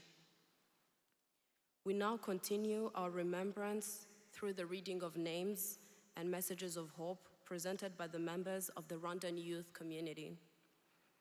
Each name represents a life, a story, a future, and a memory that continues to live within us. Ubu tugeze mu mwanya wo kwibuka abazize Jenoside yakorewe Abatutsi mu mazina yabo ndetse no gutanga ubutumwa bw'icyizere. Birakorwa n'urubyiruko rw'Abanyarwanda. Buri zina risobanuye ubuzima, inkuru ndetse n'ahazaza. Ni ikimenyetso cy'uko amateka atazasibangana. Murakoze.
La force de la jeunesse a été utilisée pour détruire notre pays.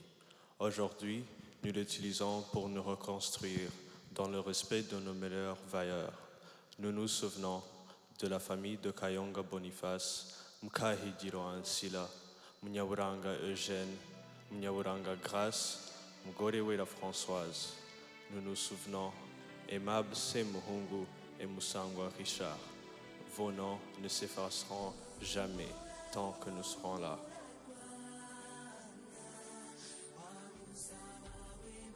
Remembering teaches us how resilient human beings are and how powerful we become when we stand together for something we believe in. We remember the family of Rudasingwa Alois, his wife Mukantangara Specios, and their 4 children.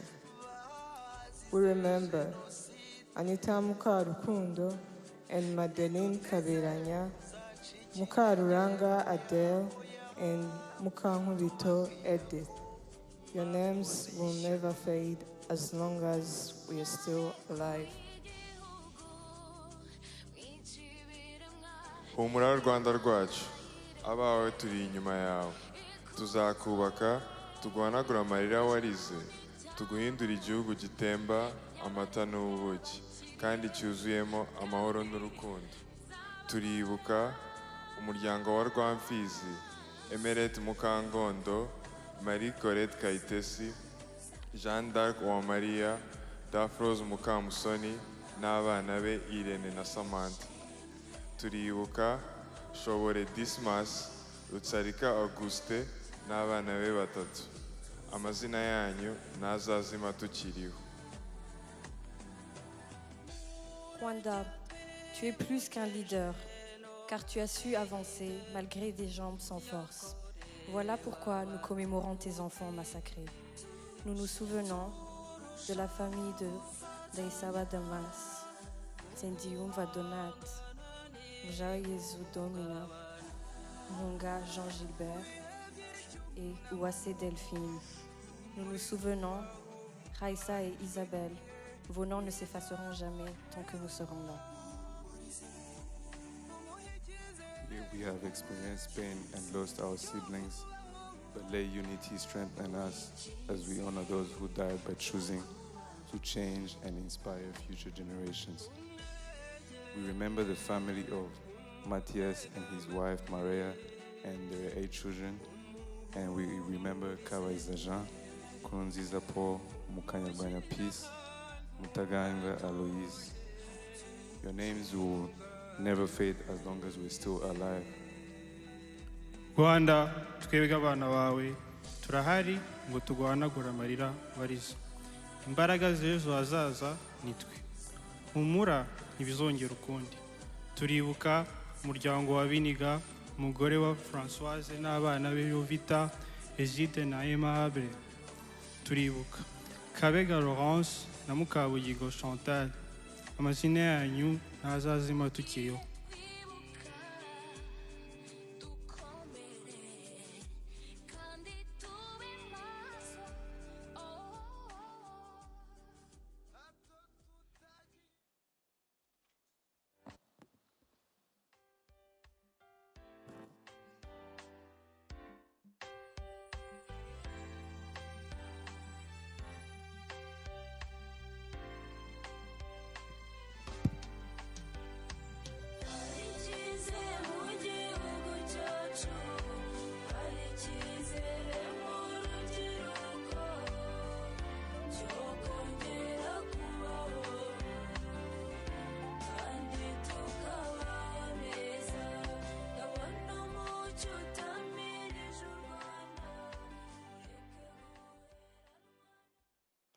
Thank you to our youth.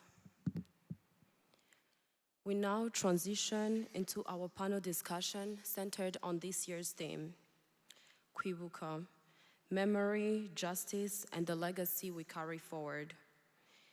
This conversation brings together voices from healing, survivor advocacy, historical scholarship, justice, and intergenerational remembrance to reflect on the enduring lessons and responsibilities that emerge from genocide memory. At this time, I'll invite our moderator, Dr. Favorite Iradukunda, to come forward and welcome our panelists. Ubu twinjiye mu kiganiro gishingiye ku nsanganyamatsiko igira iti kwibuka ubutabera n'umurage wo gukomeza gusigasira amateka. Iki kiganiro kirahuza ibitekerezo bitandukanye ku gukira ibikomere, ubutabera, amateka, ubuhamya, ndetse no gukomeza guhererekanya umurage wo kwibuka mu bisekuru bizaza. Murakoze.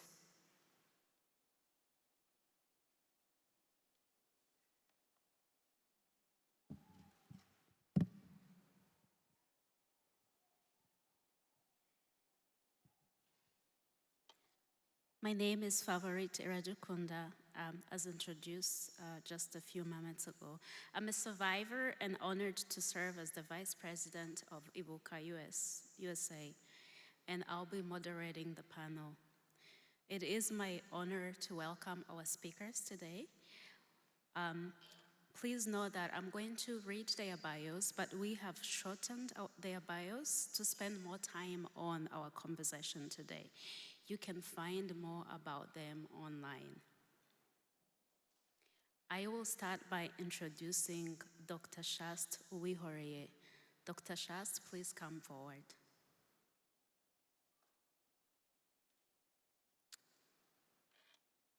Please have a seat.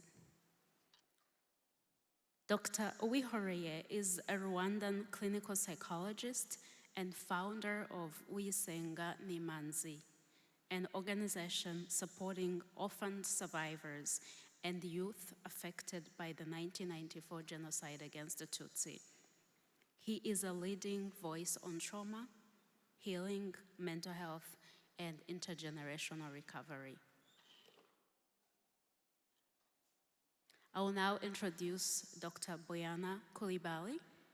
Dr. Boyana, please come forward. Thank you. Dr. Coulibaly is a scholar whose work focuses on the history of the 1994 genocide against the Tutsi, narratives of resilience, and the persistent challenge of denial. She contributes research and public scholarship that centers survivors' truth. Thank you for being with us today.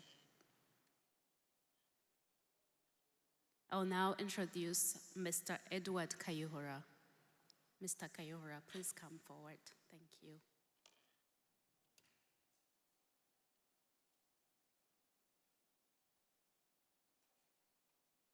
Mr. Edward Kayihura is a survivor of the 1994 genocide against the Tutsi and co-author of Inside the Hotel Rwanda. He is an attorney and transitional justice expert. He has worked extensively on accountability, post-conflict reconstruction, and survivor advocacy. Thank you all for being with us. I'll now move closer to my seat so that we can begin our conversation.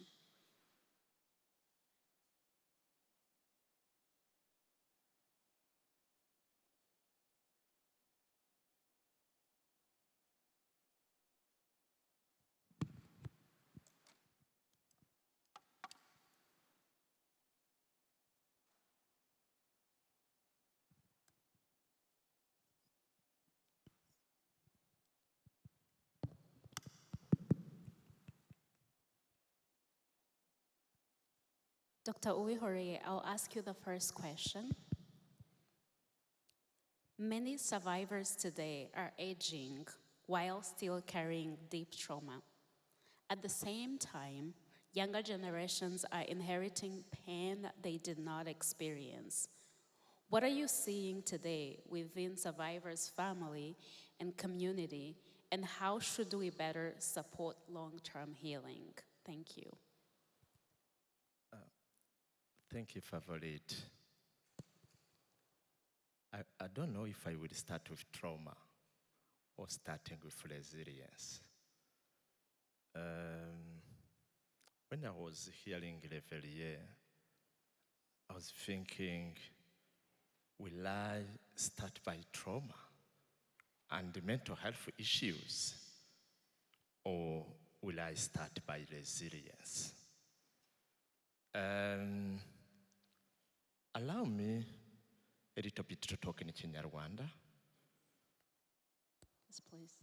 Kubera ko ari cyo numva cyane ndabona na hano muri sala aribo benshi turimo natekereje gutangira ku kibazo nk'icyabajije kuvuga ihungabana n'ibibazo by'ubuzima bwo mu mutwe ariko ndavuga ntari kuhahera ku budaheranwa nkurikije ibyo Reveri yavuze kuko nibazaga ngo survivors of genocide nari nazanye n'ibistatistiki by'ubushakashatsi noneho ngezeho ndibaza ariko a survivor of genocide who is not affected in terms of mental health, a survivor who is not affected.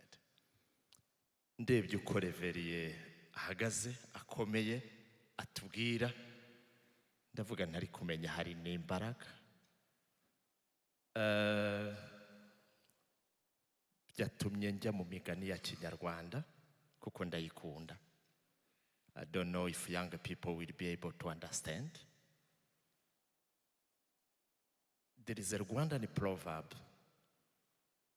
saying that when erosion comes and to go with like trees, every tree goes with a smaller land.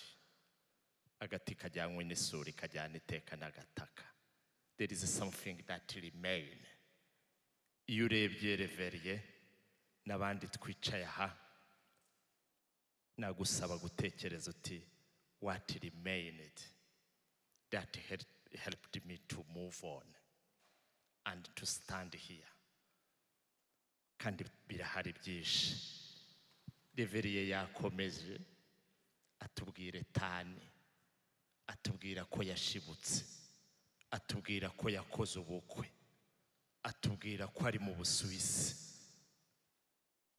Navuga ngo nawe wicaye aha survivor wanyuze muri jani gize ushobora gusanga nawe warashibutse ushobora gusanga hari icyo wahereyeho ushobora gusanga hari ibigushyigikiye. Ndavuga ni nicyo ndi buhereho.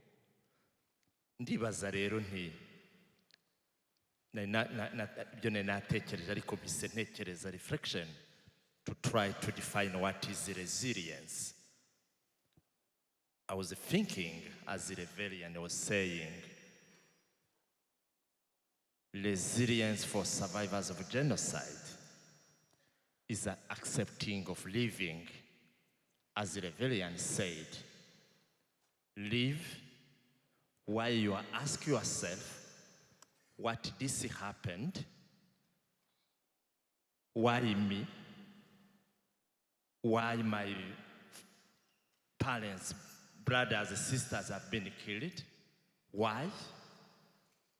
And you accepted to live, to study, to work, to marry, to have children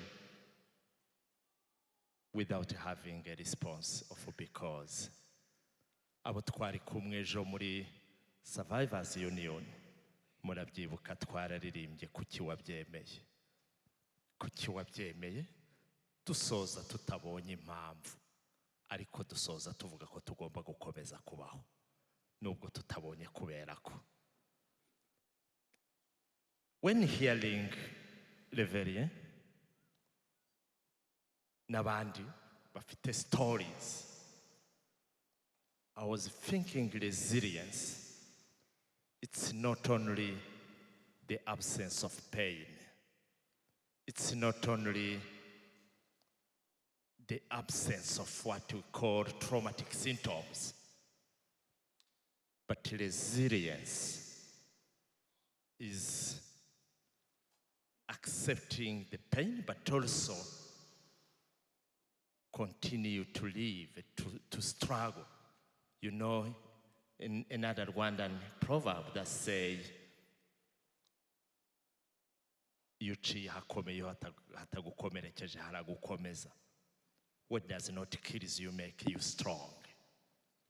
Twanyuze hakomeye, twarakomeretse, ariko reveriye n'abandi barakomeye. That's resilience. Resilience, I was just reflecting loudly, but I thought that resilience is that capacity of, let me say, seeing the light while you are in darkness. Isn't it? Reveriye n'abandi babonye urumuri mu gihe umwijima wari ubabundikiye. And what they did, bagerageje no guha urumuri abandi, barwereka abandi, baranarurema. Reveriyane mwumvise Etani n'umuryango barema n'urumuri mu gihe umwijima ubabundikiye. That's resilience we have. Resilience,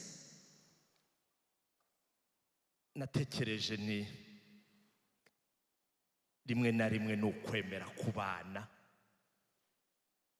tutabona n'impamvu tubana. Accept to live together while it's very difficult to live together. And the survivors accepted to live together while it's challenging, it's difficult. Twemeye kubana tubaho mu gihe byari bikomeye kubana. Iyo ni resilience. But because you talked about trauma and the problematic, I said who is not mentally affected, who, but because I had prepared some statistics, I will go through very quickly. According to National Rwandan Mental Health Survey for, I think, 2018, it is said that 35% of genocide survivors, they suffer from major depression. Meaning that the genocide against Tutsi that happened is still affecting the mental health of survivors.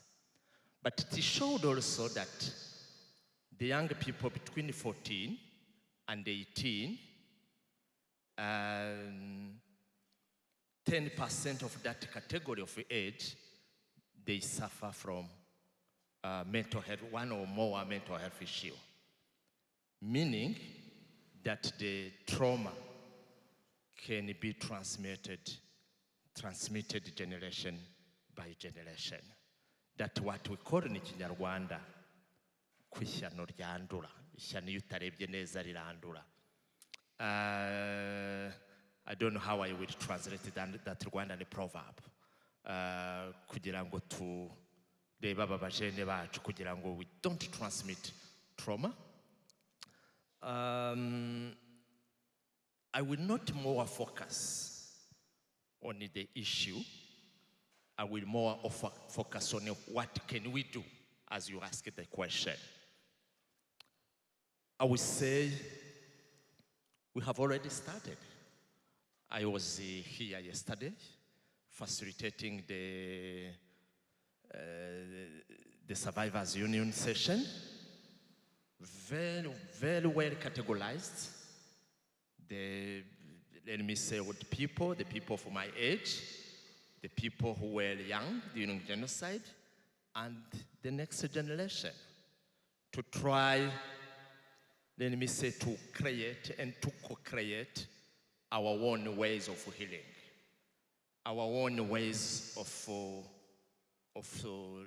dealing with the problem we are facing, and creating, let me say, the culturally and contextually appropriate ways. You remember, yesterday we give testimonies, we cried, we sing, we support each other. And in the Rwandan way, context, the collective healing is one of the approach. And I will really ask the supporters to support these kind of initiative of this really co-created approach by survivors themselves, because they are expert. Sometimes you call me who started the mental health in school, but I think the survivors of genocide, the people who experienced the genocide, they are the ones who are expert. They know better what they suffer from, and probably they may tell us how to support them.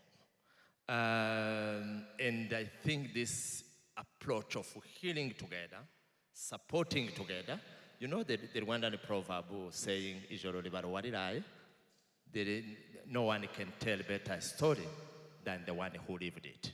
So they're the one who are expert. So I totally ask people, supporters, to continue to support this initiative, but also how the trauma is transmitted. The trauma, I think, is transmitted in a kind of 4 ways. The first one is transmitted through the parenting style. Ejo umenya naravuze ko ihungabana rishobora kwandura mu kureresha ibikomere, mu kureresha ihungabana. When parents are traumatized, they can transmit trauma to their children. When they use this parenting style that is affected, that's one way. The second way is when the children, our kids, they are confused. They want to know reality. They want to know our history. And the parents, we don't have words to tell to our kids what happened to their parents. And sometimes it's not easy. At the same time, the children, the young people, they don't have the good question to ask those sensitive, let me say, question around the stories, around what happened to their parents and their families. So I would say we need to tell to the next generation the truth. What happened to our families? What happened to their parents? And by telling the truth, the real history, we are at the same time healing, at the same time preventing the transmission of trauma. The last way, I will not really more focus is biological. Some sciences talk about the biological transmission. So, as I was saying, the healing together in a survivor union, in a group, in a collective spaces, how can we start thinking about healing together in our families? How do I tell my story to my kids? And how my kids ask what happened to me? So I think I was even discussing with Ibuka leaders yesterday how we start really supporting families. You know, even among like in couples, sometimes a husband does not know what happened to his wife, and a wife does not know what happened to her husband, and how the children will know what happened to them. So creating those spaces is one way of, let me say, preventing the transmission to our next generation. So to sum up, I would say trauma it's not a matter of time. It's not a matter of time. It's not saying that we are 32 years after genocide against Tutsi.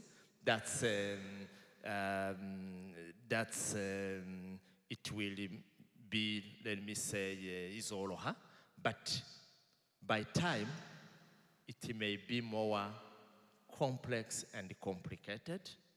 It may be possible to be transmitted to our young generation, but set up the collective way, the family ways, it's a solution, but really breeding on resilience, on the strength that our community, our families have. That's how I can respond to your question. Thank you.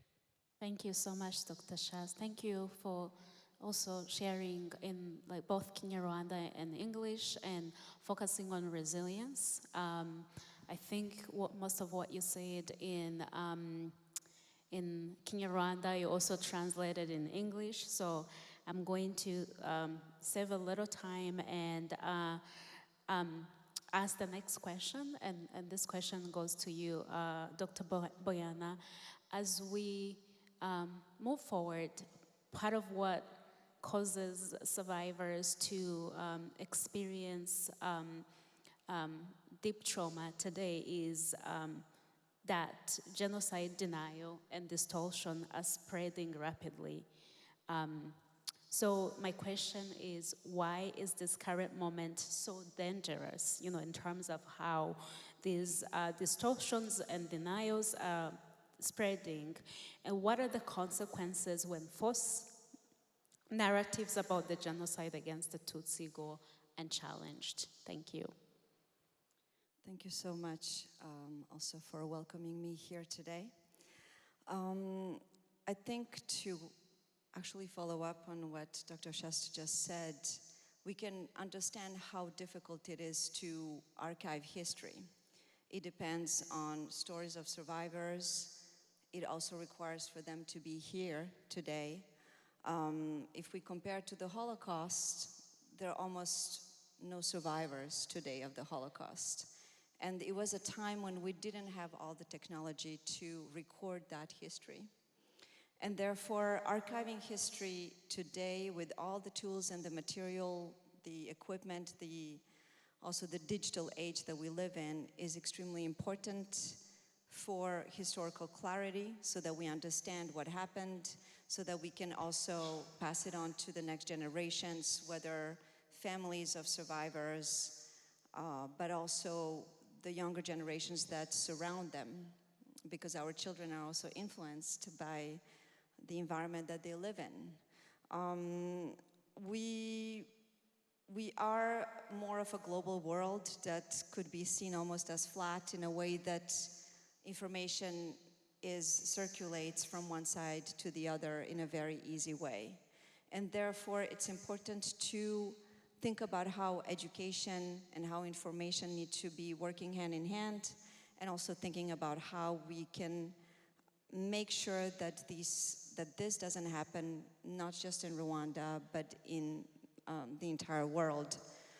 And we can see what are the dangers. Actually, we can see more and more that there's, I would say, less and less clarity, globally speaking. You all are here today, and I always say every Kwibuka, every commemoration, I learn new things. I hear new testimonies, I meet new people. From the person that greets me at the airport, everybody has a story. Everybody has a book to write, and I really invite everybody to write their books, because this is the only thing that we can pass on after we're no longer there. And therefore, genocide denial takes several forms. There was the original form, which is the one that makes people simply deny genocide. Nothing happened in 1994 from April to July. We've heard it until very recently. Today, with the technology we have, with the access to information that we have, it's much more difficult to choose that direct path of denying genocide.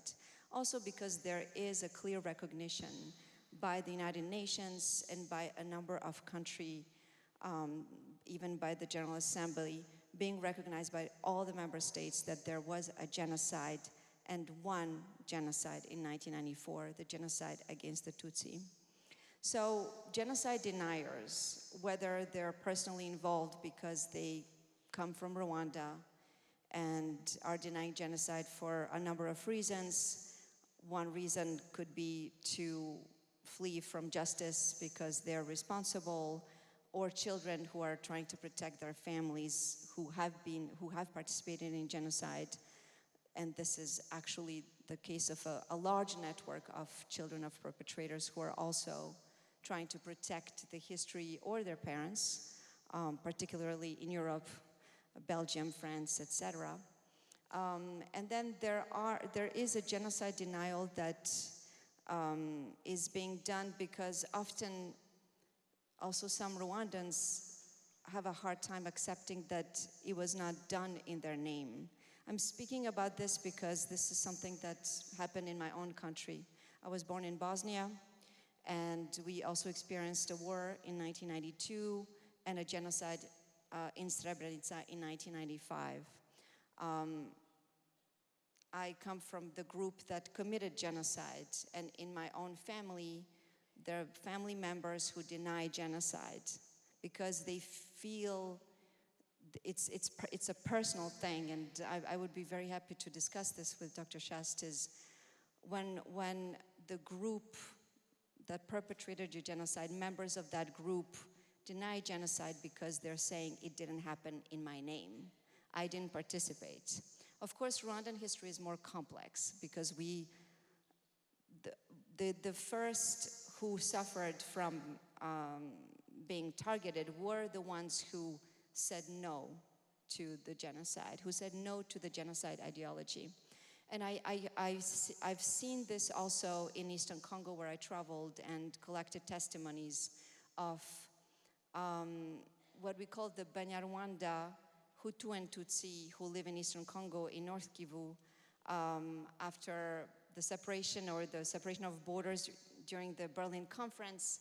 One part of Rwanda, of the former ancient Rwanda, was cut into Congo, and today is Congolese. So these people are Congolese. When the genocide perpetrators fled into Congo after the genocide, they tried to continue what they were doing in Rwanda, which is target the Congolese Tutsi this time, but also they reorganized and received support so that they can come back, or at least with their objective to come back to Rwanda and to finish the genocide. So to come back to the testimonies that I collected, some of the Hutu Banyarwanda, the former genocide perpetrators who created new groups, new armed groups, tried to recruit them to target the Tutsi of Congo, and also to be part of that project of returning to Rwanda. And we've collected testimonies of those Banyarwanda Hutu who said no to participating in this. And in my research, I have come to understand that this proves that there is such a thing as genocide ideology, is when people say no to it. They say, no, I will not target my neighbors, I will not target my childhood friends, sometimes family members, because this is a politics. One person said it's a politics of idiots. This is not what we should be standing for after we've lived together all this time. So genocide ideology is basically something that blurs the maps, or that blurs our understanding of how genocide denial operates. I'm going to come back to this question without taking too much time. But today, genocide denial is taking place through different forms, and it has become mainstream. Like I said, originally we denied genocide directly. There was no genocide. Today, it's not possible to do that. Actually, we prosecute genocide denial. There was a trial 2 years ago in France against Charles Nana, who is an author and who was convicted for denial of the 1994 genocide against the Tutsi. It's the first one that took place in France. Of course, there were several cases as well in Rwanda, because it's important to prevent repetition and recurrence. Charles Nana himself started by saying there was no genocide from April to July 1994. But that's not even what made him be convicted. It is these dubious forms of genocide denial that we hear today in many forms. One very, very well known is the theory of double genocide. If we understand that each group committed genocide against each other, in a way it's like saying there was no genocide. These were just inter-ethnic killings. There were inter-ethnic tensions, and each group committed murders against each other and killings. And this is not what happened, of course. But we are still using that method to deny genocide, so we would be saying that yes, the Tutsi were targeted in 1994 between April and July. However, the Tutsi then targeted the Hutu, or it could also be at the same time. This is one of the main and I would say most effective theory of genocide denial. Because using words, these words that killed during the genocide with RTLM, with the hate media, are today killing with these dubious words, where we are trying to kind of make people believe that yes, Rwanda is in Congo today and Rwanda is committing genocide. So this is the dubious theory of double genocide that is being commonly used today. Without any facts, without any historical truth, we are using these words in a very light way, and yet it is not what is happening. So we have campaigns that are being promoted by civil society groups, that are being promoted by media, campaigns like Genocide. Basically, it's also removing elements of that definition of genocide, because genocide is targeting a group to exterminate that group in part or in whole for who that group is, or for what that group is. It is not the consequences of a war, for example. So we cannot call genocide anything.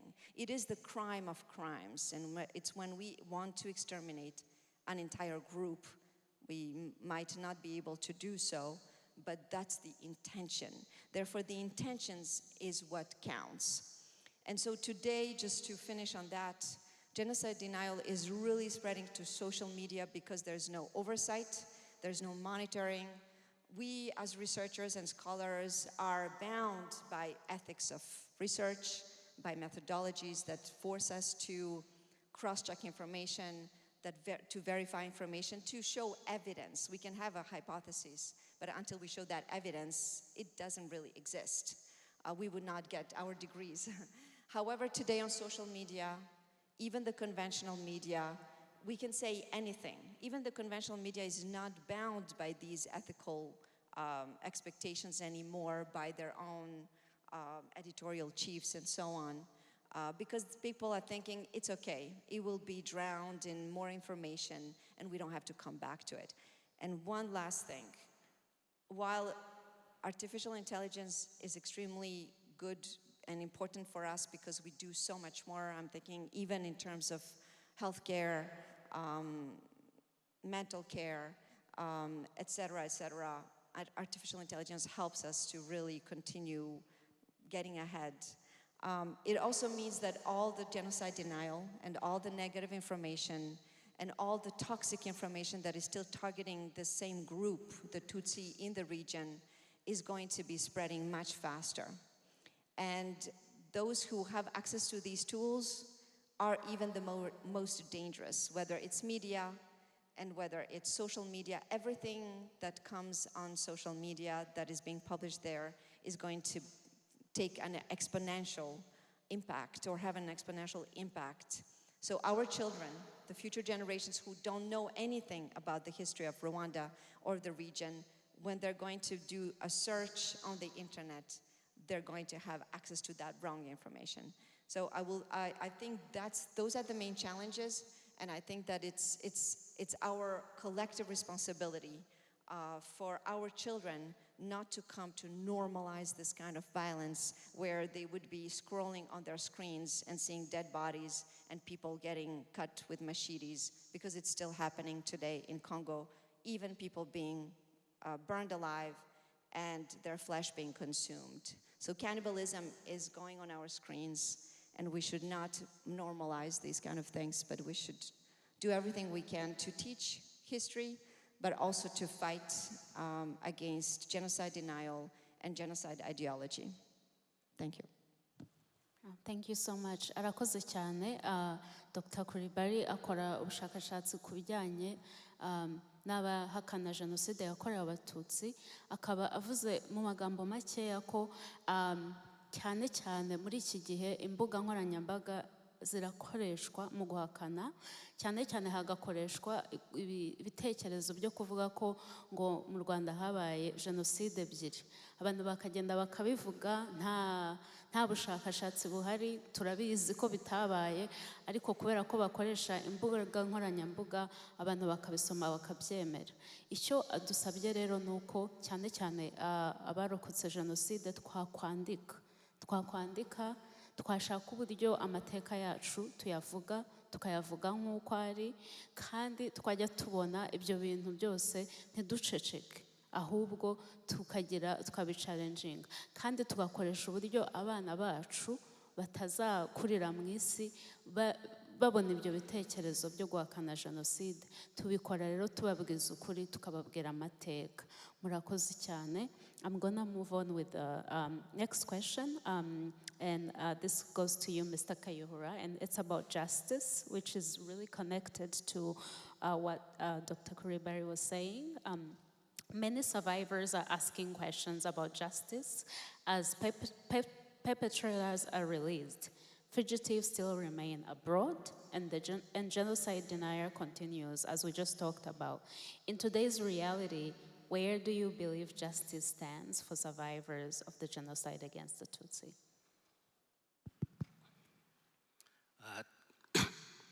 Thank you, moderator. I wanted to apologize to the survivors. The way I understand the justice, we may not understand the justice the same way. As a survivor myself, and who contributed to the justice in my country, I know what the justice is about for my country, for Rwanda. So after the genocide, before the genocide, we had around 6 million, and half of that population, 15 years old and above, were around 3 million as well. Imagine if we say we lost over 1 million Tutsi, how many people were involved in the genocide? So the justice starts with that reality.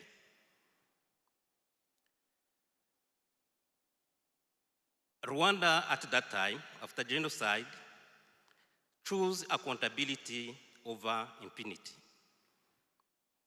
3 pillars of accountability were in place.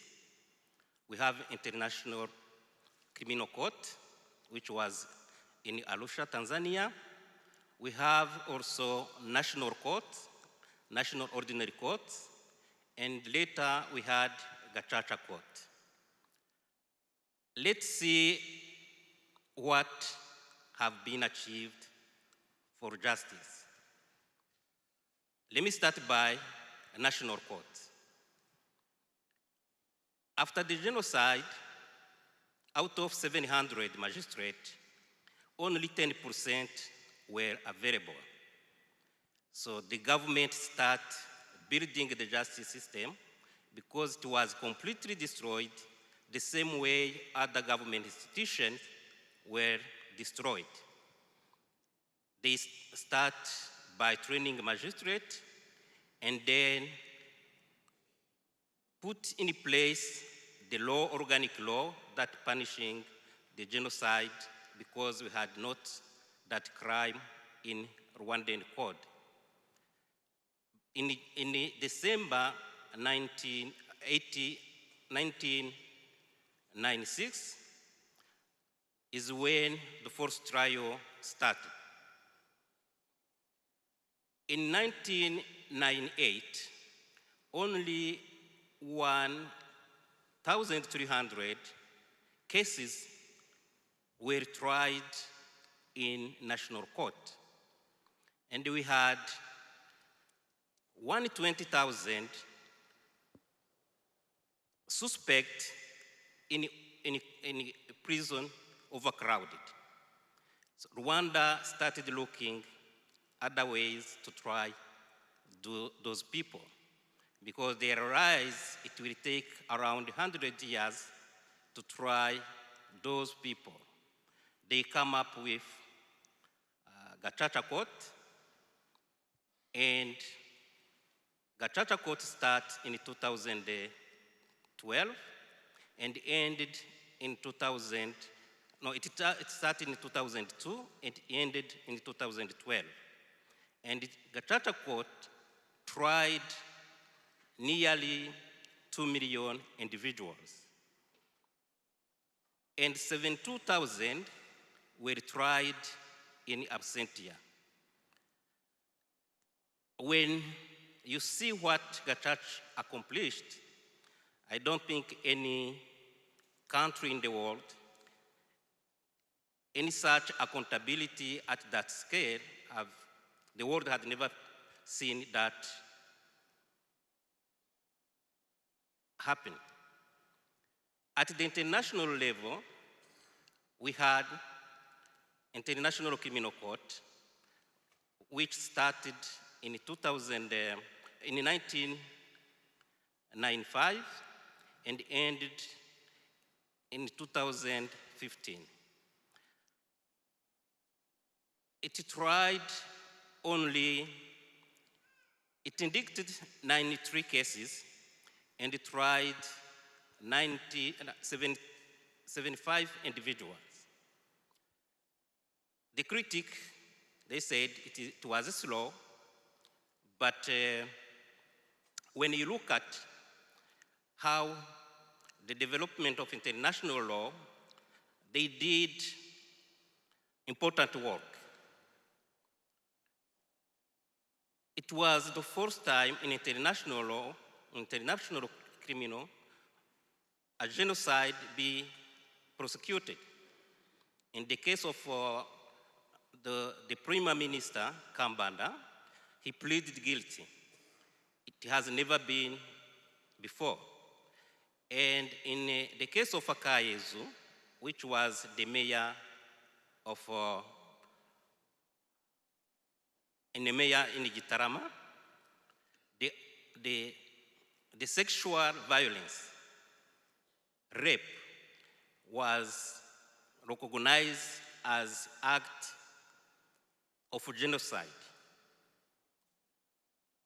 And they made also important, in the case of Karemera, the court said the genocide of the Tutsi can't be argued in the court anymore. Today, we have denials, but you can't go to the court to say genocide didn't happen. No, we have a precedent. So, also, we have to recognize the justice is not happening in the court only. Conviction is not only justice. When survivors when a woman raped during the genocide receive medical treatment, receive counseling, receive economic support, that is part of justice. When orphans, when widows receive free education, receive economic support, that's justice. When all survivors have the right to memory, to remember, and no one tells them to forget, that is justice. When survivors today ask the question where the justice stands now, I will say the justice is incomplete, but it is real. The difference of these two wars is the gap between the legal process and the real life the survivor live. So in general, I will say the justice has been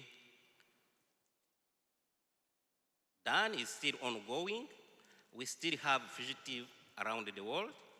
We have also some countries which are using universal jurisdiction who arrest fugitives. Some try them, others are extradited to Rwanda. In Rwanda, we have also a cell that track the fugitive. So yes, for survivor, they understand when they see people are released in the prison. Yes, they are traumatized, but justice is not revenge. That's what I can say about justice. Thank you. Thank you very much. Thank you. Mu magambo make, Mr. Kayihura atubwiye yuko nk'abarokotse jenoside yakorewe abatutsi yemeranywa natwe ko ubutabera butuzuye ariko ko hari intambwe nyinshi zagiye ziterwa. Asobanuye neza uko inkiko nyuma ya jenoside zari zifite cases nyinshi byashoboraga gutwara imyaka 100 bitewe n'uko batari bafite abacamanza bahagije. Hanyuma igihugu cyacu kizana igitekerezo cya gacaca murazizi ko zagiye zigenda kandi ko zihutishije imanza abantu bakagenda babona ubutabera. Kandi avuga ko ubutabera ntabwo ari bwo mu rukiko gusa, hari no gufasha survivors, hari gufasha abanyeshuri kwiga, abana mu mashuri, hari kuvuza abarokotse, hari ibintu byinshi byagiye bikorwa. Ariko nubwo ibyo byose byakozwe, turabizi yabivuze ko hari abantu bakihishahisha mu bihugu bigiye bitandukanye. Hari bamwe bagenda bafatwa, ariko hari n'abandi bagihari batarafatwa. Ubutabera rero burakomeje. I think we are running out of time. Unfortunately, I wish we could continue. I would just ask you to say one thing, like not a sentence, one thing that you want everyone who's here to remember from your session. Just one thing, not a sentence. One thing, I will say 3. Denial is a tool of re-traumatizing. Denial is a tool of transmitting trauma because it transmits confusion to our young generation. The second one, the good way to deal it is sharing our stories, our memories, and we can share in any way. In the way Reverie did, in a song, in drawings, in publication, in any way. Lastly, as a trauma can be transmitted, resilience can be transmitted. So let us focus to the transmission of resilience. Thank you so much.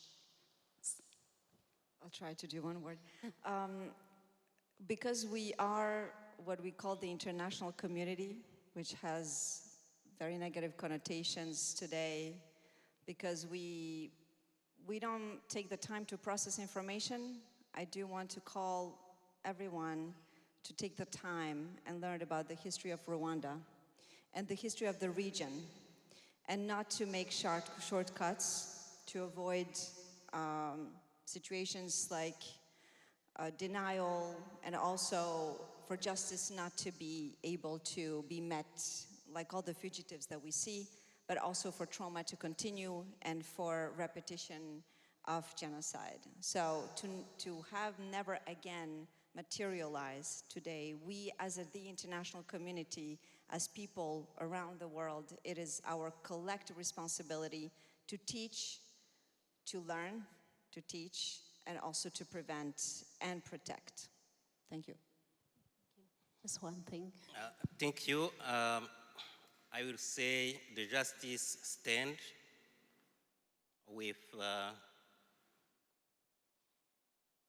the resilience of the survivor, also with in leadership when the survivors lead the reconciliation process. That's what the justice stand with. So I would like to ask my colleague survivors, their responsibility is to know where those fugitives are. Where are they? If you know where they are, go to the authority. No one else is going to do for you. Yeah. So it's your responsibility to find them where they are. Thank you. Thank you everyone. Thank you so much. I really, really appreciate your time. Thank you everyone. Ibyo batubwiye n'ubundi ibyo bari batubwiye ni ugukomeza gusangiza kuvuga amateka yacu ndetse no gukomeza kwibuka ko nk'uko trauma ishobora kujya mu bana bacu cyangwa badukomokaho n'imbaraga dufite nazo zishobora kujya muri bo. So hanyuma asoje atubwira ngo aho tubona hakenewe ubutabera, niba hari abantu tubona bakeneye ko kuba tuzi aho bari bihishe, ni inshingano zacu kuba twagenda tukegera abayobozi tukaba twagira icyo dukora. Murakoze cyane rero, reka dukomeze na gahunda. Thank you. Thank you, Beverly.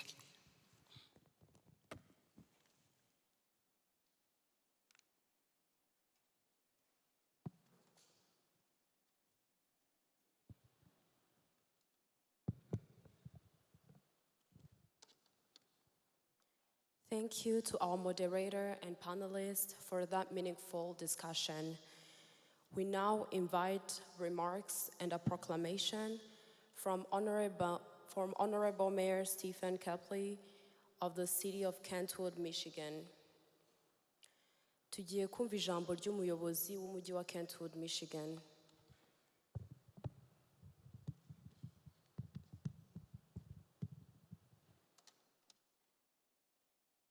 Thank you.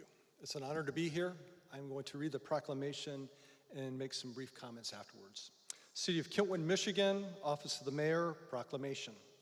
Whereas the United States has welcomed many immigrants from around the world who fled their homeland due to horrific acts of violence and crime against humanity. And whereas between April 7th and July 19th of 1994, Rwanda, a country landlocked in the Great Lakes region of East Africa, experienced a campaign planned by extremist Hutu regime and conducted by Hutu militias for the mass murder of the Tutsi community, including anyone opposed to the genocide. And whereas as many as 1 million or more Tutsi men, women, and children were brutally killed in approximately 100 days.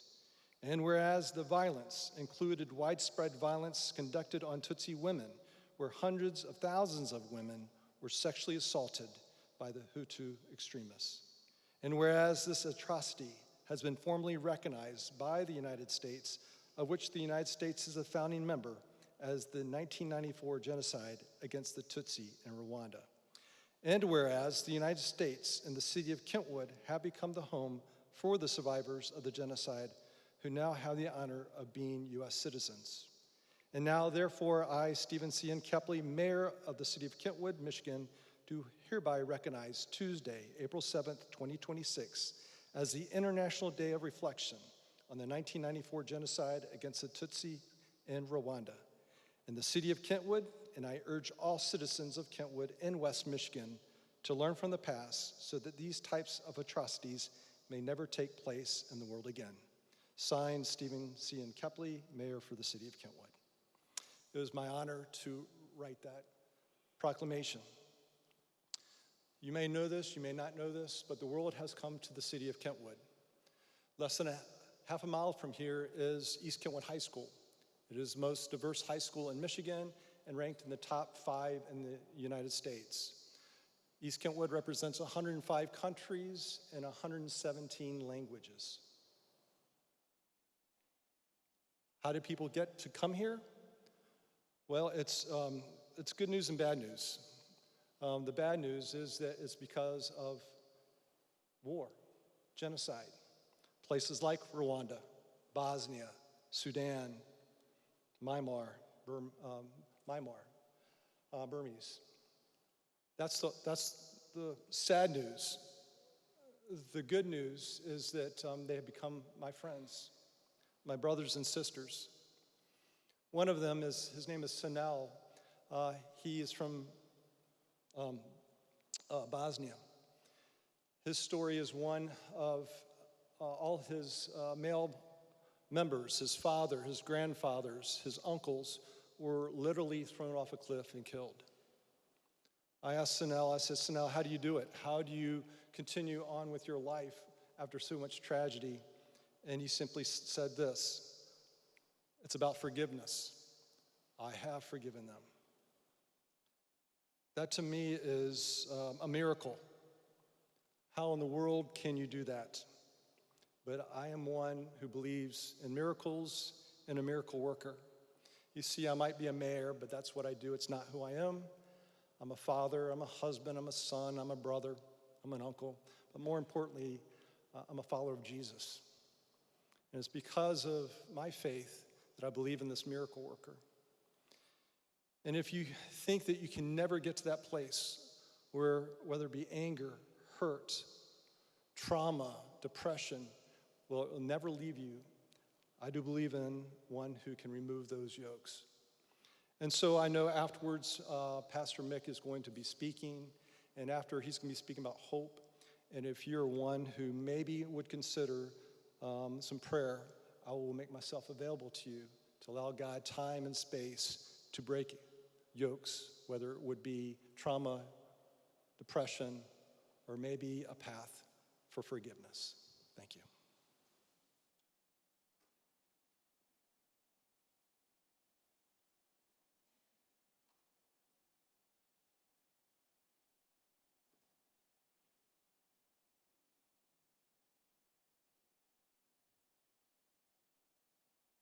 Thank you, Mayor Kepley. Governor wa Michigan yavuze ko yasomye ku mugaragaro proclamation yemera Genocide yakorewe Abatutsi, kandi yavuze ko Michigan buri mwaka ku itariki 7 z'ukwezi kwa 4 bazajya bifatanya n'Abanyarwanda kwibuka Genocide yakorewe Abatutsi. Yagarutse ko kuba abarokotse Genocide yakorewe Abatutsi bashobora kongera kubaho bagakomeza ubuzima nta zindi mbaraga uretse ko bemeye kubabarira.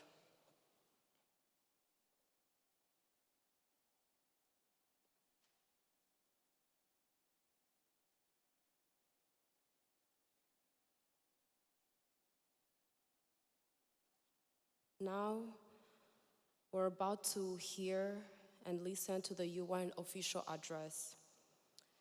Although he is unable to join us today in person, we're honored to receive a special video message from Dr. Chaloka Beyani, United Nations Special Advisor on the prevention of genocide. His message reflects on the continued global responsibility to protect human dignity, prevent atrocity crimes, and preserve memory through education and action. Please turn your attention to the screen as we receive remarks from Dr. Beyani. Nubwo atabashije kubana natwe uyu munsi, tugiye gukurikira ubutumwa bwa video bwa Dr. Chaloka Beyani, umujyanama mukuru w'umuryango w'abibumbye ushinzwe gukumira jenoside. Turabasaba kureba kuri screen, murakoze.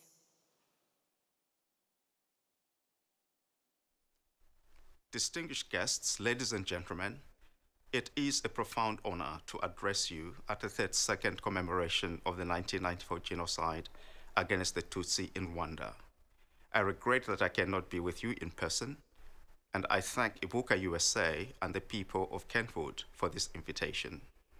I recently joined the people of Rwanda in Kigali to commemorate Kwibuka 32, a deeply moving experience that reinforces our shared responsibility to remember and to act.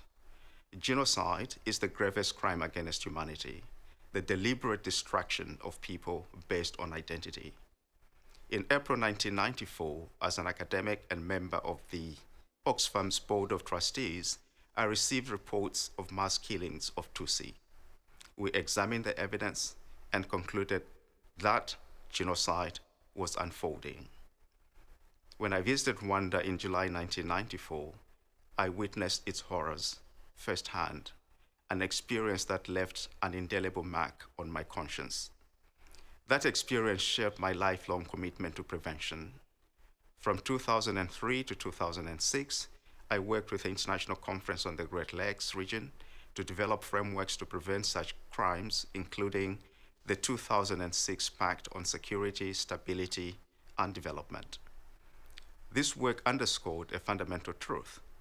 Understanding the past is essential to preventing future atrocities. Ladies and gentlemen, genocide does not happen spontaneously. It is planned, organized, and executed over time. Because it is a process, there are opportunities to prevent it. In Rwanda, those warning signs existed. Information reached key institutions, including the United Nations, and governments with the capacity to act.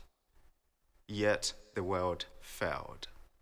That failure led to reforms within the United Nations, including the establishment of my office to strengthen early warning and prevention.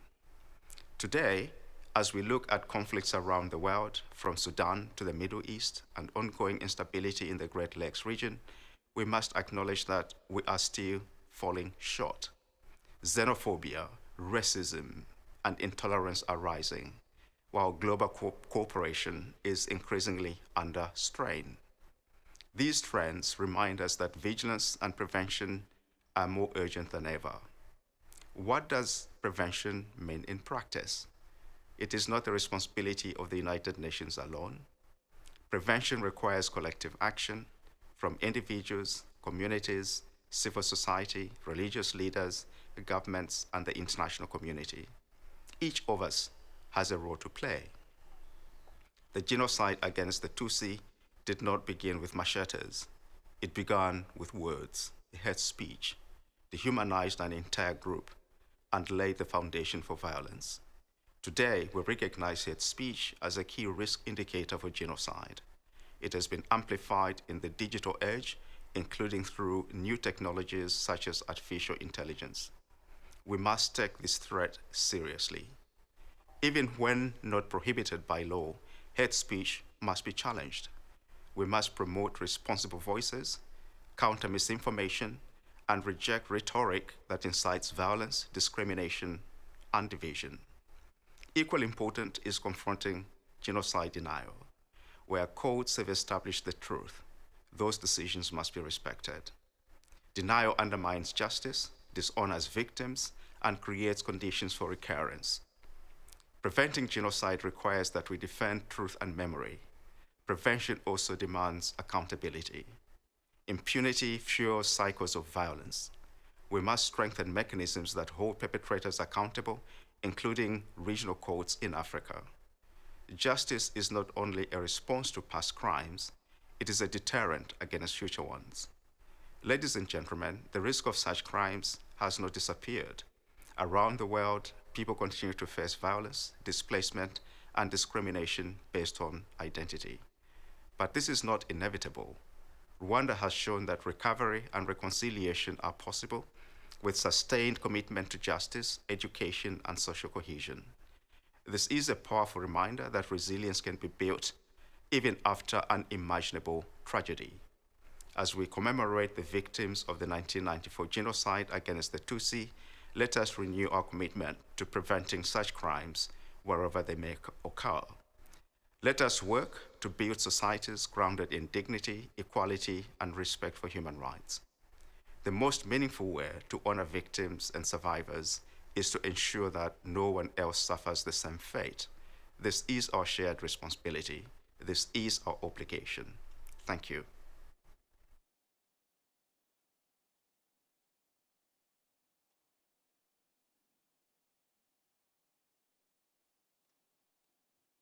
arakoze Dr. Beyani yagarutse yongeye avuga ko ari kumwe n'abanyarwanda muri ibi bihe twibuka jenoside yakorewe abatutsi avuga ko jenoside yakorewe abatutsi ari icyaha ndengakamere yongeye agaruka ko jenoside itegurwa ikigishwa ndetse ikashyirwa no mu bikorwa yatanze urugero rw'ubwicanyi butandukanye buri hirya no hino ku isi harimo no muri Sudan avuga ko ari inshingano zacu twese kurwanya ubwicanyi ndengakamere atari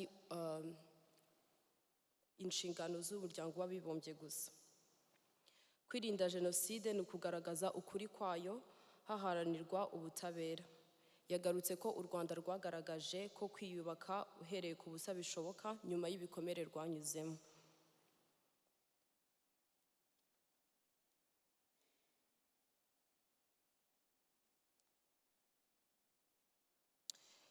We will now hear remarks from the president of the Rwandan community in Michigan, Mr. Caleb Uwagaba. Mr. Caleb Uwagaba will also formally welcome Her Excellency Ambassador Mathilde Mukantabana, Ambassador of the Republic of Rwanda to the United States of America. Please join me in respectfully welcoming Mr. Caleb. Tugeze mu mwanya wo gukurikira ijambo ry'umuyobozi w'Abanyarwanda batuye muri Michigan, Bwana Caleb Uwagaba.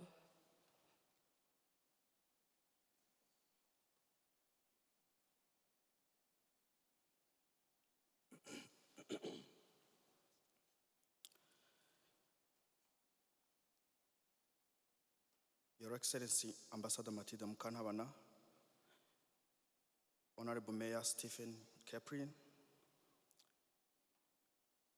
representative of the Governor of Michigan, representative of the Senator Slotkin, Senior Pastor Mick, my brother Marcel, representative of Ibuka USA, these distinguished survivors, leaders, friends of Rwanda, and people of Michigan, mwiriwe neza.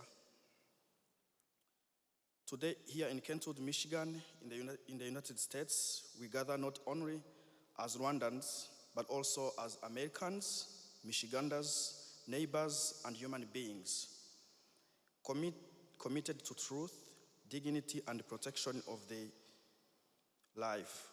Kwibuka is not just to remember, it's not simply a commemoration, it is a moral responsibility, it is a promise we renew each year, never again, anywhere to anyone. As the president of Michigan Rwandan Community Association, and on behalf of the Rwandan community in the United States, it is my profound honor to have all of you here at the US National Commemoration of the 1994 genocide against the Tutsi. First of all, Your Excellency Ambassador, allow me to take this moment to appreciate the team behind this commemoration event success, including not limited to Ibuka USA members who worked tirelessly with us to host this event, and the USRCA, leadership at the state level, community leaders from different states, and the members of different communities, including but not limited also to MPAIR, community members, Jewish Federation of Grand Rapids, and our community members who contributed a lot. This year, Michigan has shown extraordinary leadership. We are deeply honored that the Governor Gretchen Whitmer issued a statewide proclamation recognizing Kwibuka 32 and affirming Michigan's commitment to remembrance, education, and fight against the genocide denial. We are also equally grateful to the Mayor Stefan Kaprin of Kentwood and the Mayor David LaGrand of Grand Rapids, whom each of them issued a proclamation honoring the victims of understanding with our communities. This sends a message to our communities in the United States. As you can see here next to me, we have all the proclamations. And for your information, all these proclamations were issued this year in April and May. It is now my privilege to welcome a woman whose leadership embodies dignity, clarity, and steady commitment to truth. Her Excellency Ambassador Matilda Mukantabana, the Ambassador of the Republic of Rwanda to the United States. Madam Ambassador, your presence here honors our communities at large. Your presence, you represent a nation that rises from ashes to become a global example of reconciliation, unity, and resilience. You represent survivors whose courage rebuilt our country, and you represent the truth that the world must know and must hear. Michigan welcomes you with respect, gratitude, and solidarity. As we continue this commemoration, let us remember Kwibuka is not about the past, it is about the choice we make today. And the question we ask ourselves, do we stand up to see justice? Do we challenge hatred when it appears in our communities? On behalf of the Michigan Rwandan Community Association and the U.S. Rwandan community abroad, I thank each and everyone who stand with us today. May we remember, may we reunite, may we renew. It is my honor now to welcome and invite Her Excellency Ambassador Matilda to deliver the Rwandan government address. Thank you. Murakoze cyane.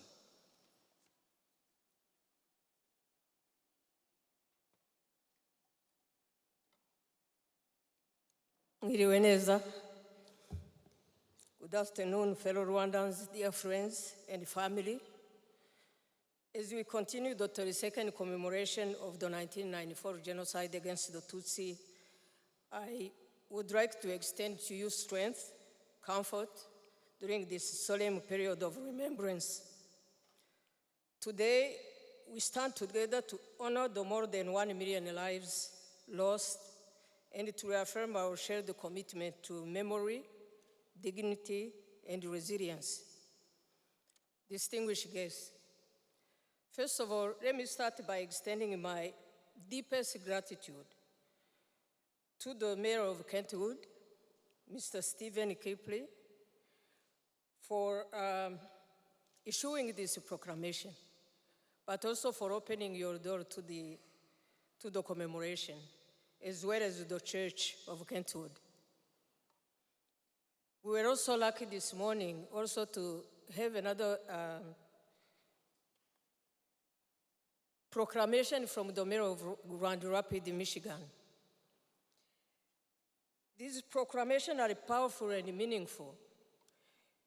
They are acts of recognition. They affirm that the memory of our loved ones resonates beyond the Rwanda borders, and that the values of truth and humanity have found home here in Michigan. Your continued presence and unwavering support remind us that we do not grieve alone. I would like to thank our distinguished panelists, Dr. Shast Wihoreye, Dr. Obuana Kuribari, Edward Kaihura, and Dr. Favorite Radukunda, because of your rich and informative discussion. Kwibuka, memory, justice, and legacy that we carry forward. You have really approached the whole theme of commemoration. That is, remember, unite, renew. Your insights have enriched this commemoration and deepened our collective understanding of what it means to remember with a purpose, to seek justice with courage, and to pass on a legacy. But my primary reason for being here is the recognition of survivors. This retreat is an essential step in the journey toward healing. Gathering in a community, sharing stories, and supporting one another is not simply a tradition, it's a lifeline. These moments foster resilience, restore dignity, and remind survivors that they are seen and their pain is acknowledged, and that they are not alone carrying the cross. To every survivor here, especially you, Reverien, it's very difficult to speak after you have spoken.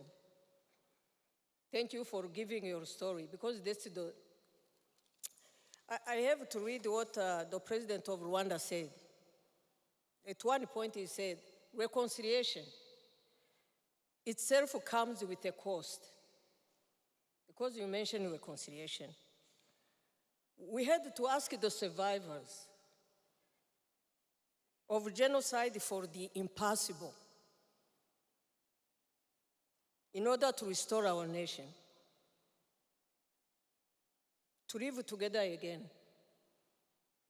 with those who had watched murder their loved ones as their own children flourished. But we couldn't ask anything else to the perpetrators. Only survivors had something left to give. And what is left to give is their forgiveness. They are the only ones who can give that forgiveness, nobody else. They have something left to give.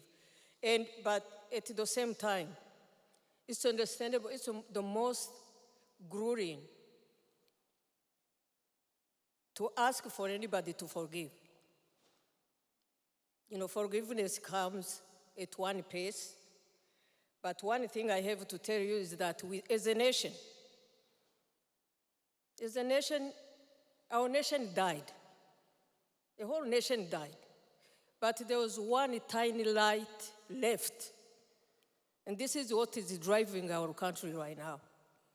You see, because they had to go beyond what I call the human equations and be able to say, we take grain and chaff together and we mold the nation. The good, the ugly, and be able to build something very beautiful. So, one thing I can say is, many of you have lost family. We have lost families. But many people are still carrying the trauma, they are carrying the wounds and the scars. We deeply commend your strength and your efforts to keep the life of hope alive. Although many of you have lost family, one thing I can tell you is that Rwanda, all of us are your family. We are bound not only by shared history, but by love, by memory, and by also an unbreakable commitment to one another.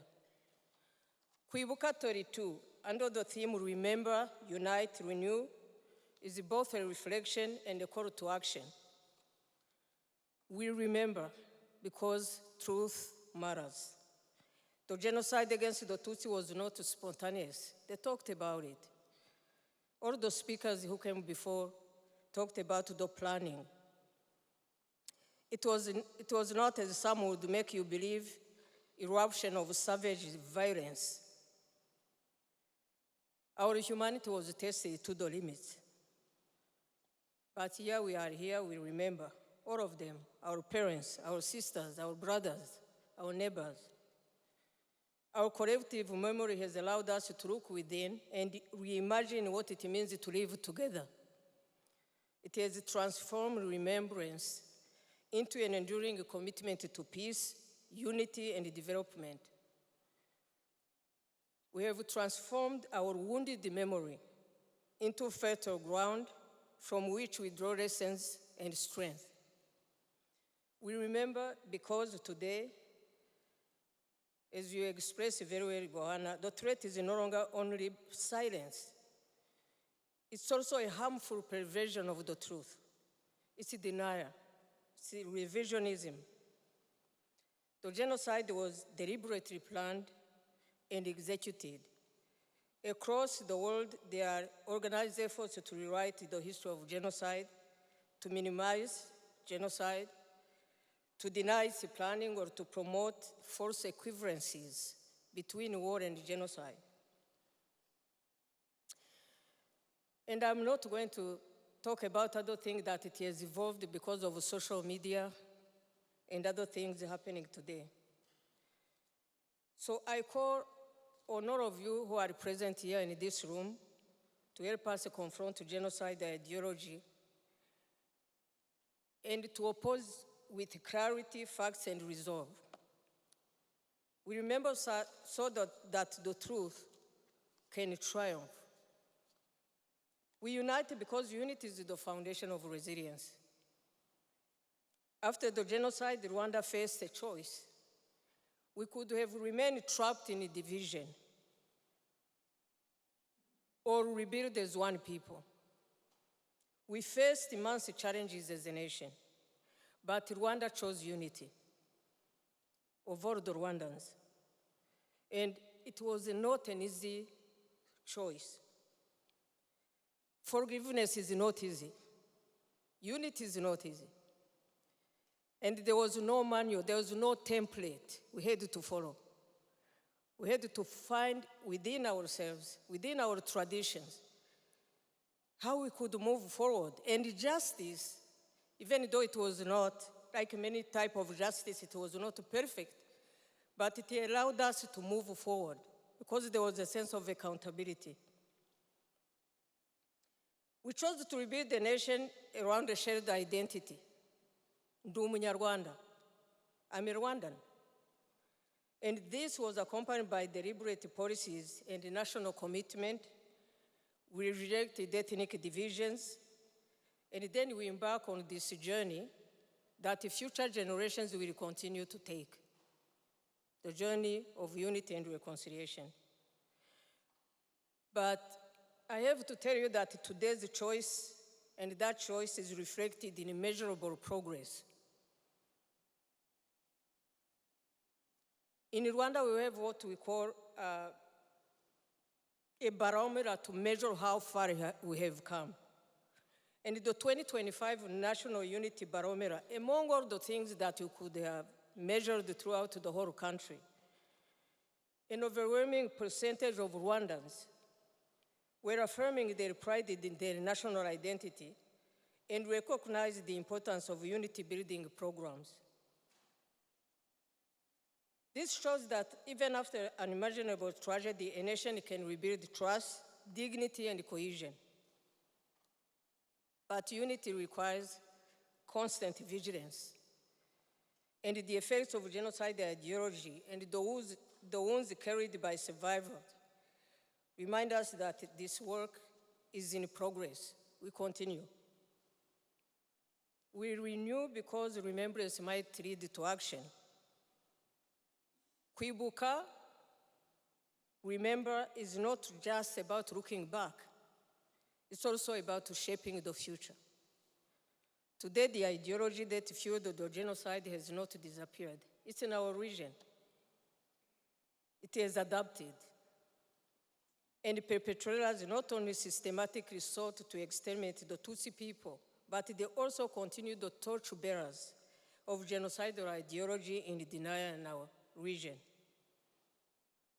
Denial is present anywhere in many institutions, even in institutions of higher learning, and countries that knowingly try to scramble history by establishing a false moral equivalency between a war and a genocide. So I call on you to remain vigilant, because prevention is not a slogan, it's a duty and a shared responsibility. Speak up, because silence can be perceived as a quiescence.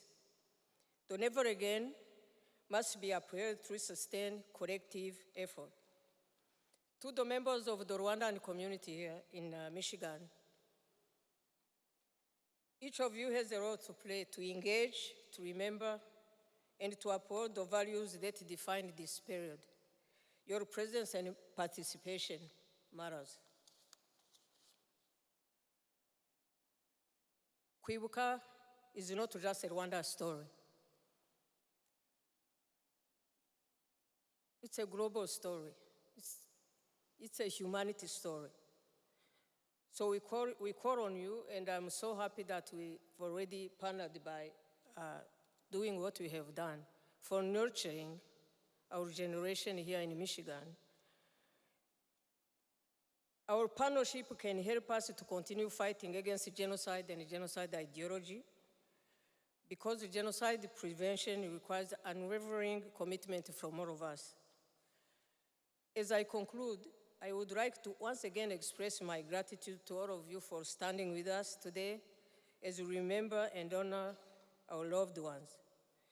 And again, I extend our sincere thanks to this church, Kentwood Community Church, for graciously opening its doors and providing sacred space for us to reflect, remember, and engage in this important dialogue.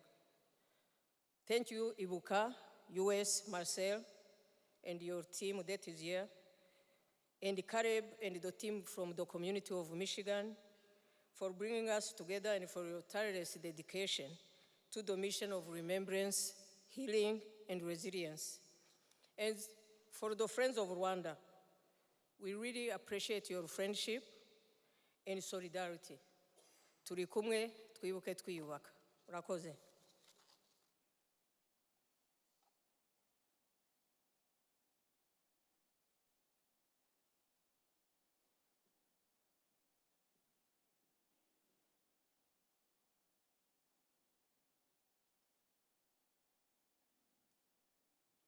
Barakoze cyane. Umuyobozi w'Abanyarwanda batuye muri Michigan arakoze ku ijambo ryiza yatugejejeho. Yagarutse ku butwari bw'abarokotse Jenoside yakorewe Abatutsi, avuga ko kwemera gusangiza ubuhamya no gusigasira amateka atari ukomora ibikomere gusa, ahubwo ari ugusigasira amateka ndetse no kongera kugarura ubumuntu mu bantu, duharanira ko isi imenya icyo urwango ndengakamere rushobora gukora ndetse no kongera kwiyubaka uhereye ku busa ko bishoboka. Yavuze ko kwibuka abazize Jenoside yakorewe Abatutsi bitari iby'Abanyarwanda gusa, ahubwo n'iby'umuntu wese ufite umutimanama. By'umwihariko yashimiye Governor wa Michigan, Mayor wa Kentwood, Mayor wa Grand Rapids bemeye ku mugaragaro Jenoside yakorewe Abatutsi. Yavuze ko kuba Jenoside yakorewe Abatutsi yemewe ku mugaragaro muri Michigan bivuze ko urubyiruko ruzigishwa amateka ya Jenoside yakorewe Abatutsi, bakigishwa ububi bw'urwango, ivangura iryo ari ryo ryose, ndetse n'ububi bwo gutesha agaciro ikiremwamuntu. Yavuze ko kandi bizafasha mu butabera rusange. Ambassador Mathilde yagarutse ku gushimira by'umwihariko Mayor wa Kentwood kuba yemeye ku mugaragaro Jenoside yakorewe Abatutsi. Yashimiye Kentwood Community Church yatwakiriye uyu munsi kwifatanya n'Abanyarwanda mu kwibuka abazize Jenoside yakorewe Abatutsi. Ashimira abantu bose badufashije mu biganiro uyu munsi. Yabwiye abarokotse Jenoside yakorewe Abatutsi by'umwihariko Reverien Rurangwa watanze ubuhamya ndetse n'abandi bose barokotse Jenoside yakorewe Abatutsi. Yongeye kandi avuga ko benshi muri twe twabuze abacu ariko tukigendana ibikomere. Avuga ko kwibuka ari igihe cyo gusubira mu mateka yacu, kandi ko ayo mateka adufasha kugira ubumwe, ubutwari ndetse no kubaho mu mahoro. Yavuze ko Jenoside yateguwe kandi yashyizwe mu bikorwa, ariko benshi ku isi ntibabura kuyihakana no kuyipfobya. U Rwanda rwahisemo ubumwe. Kubabarira ntabwo byoroshye, kwiyunga ntabwo byoroshye, ariko turabishoboye. Ubu umunyarwanda yibona nk'umunyarwanda, ndi umunyarwanda. Abakoze jenoside yakorewe abatutsi ntibahagarikiye kubica gusa, ahubwo bakomeje n'umugambi wo kuyihakana. Guharanira ko jenoside itazongera kubaho ni inshingano zacu twese, kandi kwibuka ntabwo ari amateka y'u Rwanda gusa, ahubwo ni amateka y'umugabane w'isi yose. Barakoze cyane.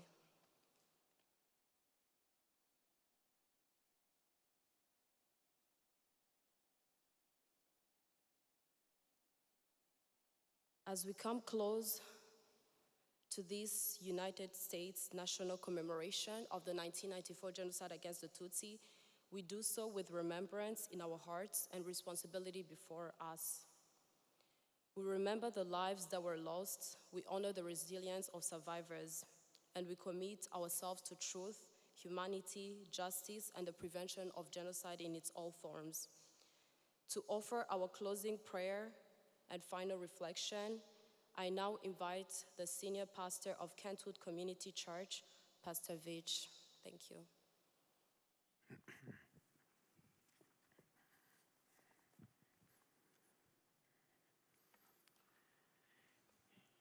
I look out tonight and I see an amazing people, a brave people, courageous people.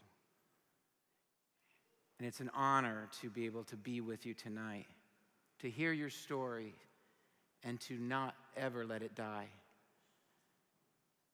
I was asked by our staff about hosting this, and there's something I've never said before publicly, but to close friends. I was 28 years old when the genocide occurred. I was born in the Midwest of the United States of America, many, many miles away from that tragedy. But yet I am a follower of Jesus, and I am an ordained minister of the gospel of Jesus Christ, thinking about how can such a young lad make an impact on the world, and to hear such a tragedy that's happening on the continent of Africa. And your sorrow and your pain is real. We can never erase it. And as I heard that story, I remember it touched me deep to the core of who I was at 28 years old, many years ago. Nothing will ever take that away from you, what you experienced. But something happened to this young white American kid in the state of Indiana, in a small town called Marion, which no one has ever heard. And in that moment, I made this commitment to God, and I said, I will. I cannot change that which happened to that country. I can't change politics and people in power, but I can go and make a difference. And it was one of the incredible moments in my life that moved me to move to a country called Azerbaijan, which was in the middle of a war with a country called Armenia. And I went to Azerbaijan, and Azerbaijan are Muslims, and Armenia is Christians. And people said, how can you as a minister of the gospel of Jesus Christ go and help those that are Muslims when you should be helping those that are Christians in Armenia? It was not that I was trying to ignore my brothers and sisters in Christ. It was more that I believe that everybody's created in the image of God. And although we may have differences about what that means and what that looks like, I was going to be the hands and feet to a people that desperately needed it at that moment. And for 10 years, I served and adopted and struggled alongside and learned.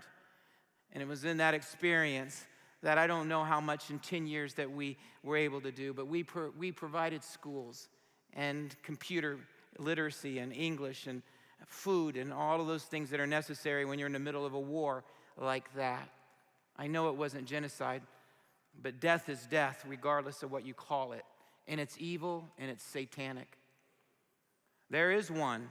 God is not the one that caused this. There's one who always desires to destroy. And when I was asked to host this, as the mayor said, we sit in the midst of a beautiful melting pot of pluralism, 105 languages, And this church that I serve, we have over 50 nations represented. We sing in 13 different languages. One of our own pastors is a refugee sitting in the front row right here. So we are a church of and for the nations, and we make that clear, that the gospel is for everyone, regardless if we don't understand. But I feel like as we sit with one another, we learn a little bit more. I learned a lot. I would never claim to understand what you've gone through. I would never stand up here and try to lecture you on what could and should be. You were doing a great job. You are an amazing people. But before I pray, I was just asked to give a message of hope as a follower of Jesus Christ. When these kinds of events happen, people ask the question, where is God? Can my heart ever be healed? Is there hope after such devastation? Important questions. You know, the Bible never shuns, never walks away from such pretense. These tragedies do exist, and God meets us in those sorrows. Here's what I know in my many years of ministry. I have buried babies. I've sat alongside moms and dads. Tragedy beyond description. And in those moments, we always have a choice to make. God gave us free will. And it's a T in the road. And I've watched people go both ways. In that moment, in that pain, in that hurt, they will say, damn God, and walk away. He does not exist. Or they will turn into the arms of God and say, have mercy, I need help. Those are choices that we have that God grants. But I believe the Bible's not silent about this. I believe that whatever tragedy it is, that's why there's a cross. That's why Jesus came, because of our choices that we make. Jesus comes near the brokenhearted, my friends. Psalm 134 says, the Lord is near to the brokenhearted, and he saves the crushed in spirit. One of the greatest challenges of our suffering and our pain is the lie that says to you, you are alone and you are abandoned. But the Bible tells us the opposite. God moves towards our brokenness. When tragedy strikes and people ask, where is God? My response to that is simply this. The answer is the gospel. That God said, I will come and I will see. And he sees every tear. And he hears every cry. And he, mark my word, knows every name. I believe that with every tragedy I've seen. The scriptures declares that Jesus was called a man of sorrow, acquainted with sorrows in Isaiah 53. Jesus understood betrayal, violence, injustice, and even death. Do you remember the tomb of Lazarus? Everyone was weeping and crying, and Jesus knew he was going to raise him from the dead, but he wept with them. He entered into our pain. What I want us to know today is that Jesus not only enters into our brokenness, but he heals it.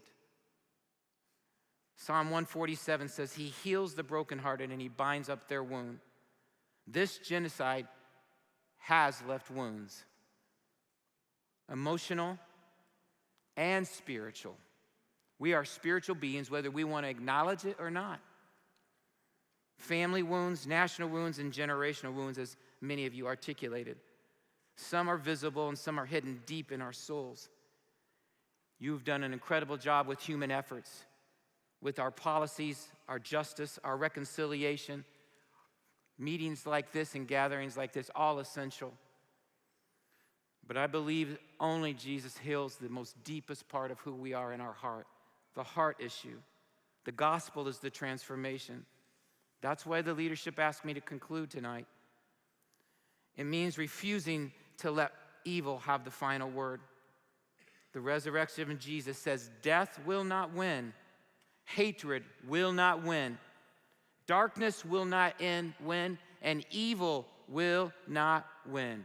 From the ashes, we know that hope can arise. And many of you sit here as a testimony to that. If we were in church right now, we'd say amen. Is that not true? Jesus also brings comfort to those who mourn. Do you remember the Sermon on the Mount in Matthew 5? Blessed are those who mourn, for they will what? They will be comforted. This promise feels upside down in our world, doesn't it? How can mourning be blessed? Because Jesus promises that sorrow is not the end of the story. Pain is not the end of the story. Biblical hope is not pretending that evil doesn't exist or pain does not exist. Biblical hope is the confidence that God will redeem that which seems unredeemable. One day, the Bible tells us, and this is our hope, you will never get full justice, but one day there will be justice. We should strive for justice in this day and in this hour. But one day, everyone will stand before God, whether we believe it or not. Every tear will be wiped away. Every injustice will be answered, and every wrong will be made right. Revelation 21 says, He will wipe away every tear from your eyes. There will be no more death or mourning or even crying or pain. The hope is possible because Jesus rose from the dead, and the resurrection changes everything. Suffering is temporary, death is defeated, and eternal life is offered to every single one of us. For those of us who believe the grave is not the end, there is this resurrection hope. And then finally, the hope for your country can move forward. The story that you carry must continue on. Loud, I learned so much, and clear. It's a testimony of survival, of rebuilding, reconciliation, grace, and God being a helper in the midst of so much evil. Only God can bring us together through such darkness and still produce healing and forgiveness and restoration. The power of the gospel is simply this: Jesus not only saves our souls, He restores our lives, our families, our communities, and yes, even our nations. The world often responds to hatred with more hatred, but Jesus teaches us another way, doesn't He? That answer is forgiveness over revenge, reconciliation over division, and love over hatred, and hope over despair. That hope is desperately needed in our world today. Rwanda is the example of that. You are a shining star. When my kids would go to the school in the early days when they were young, my wife would quote Philippians 2 to them, and it says, "You will shine like the stars in the universe." And she would send them off to school, and she would say, "It's really, really dark out there, but you will shine bright." You are shining as an example in a crazy world in which we live in today. So today we remember, today we lament, and we mourn. Today we honor those who have suffered and those who have lost, but not without hope. Not a shallow hope, not a hope that is somehow put in men or government or intellectuals, but hope that is from Jesus Christ.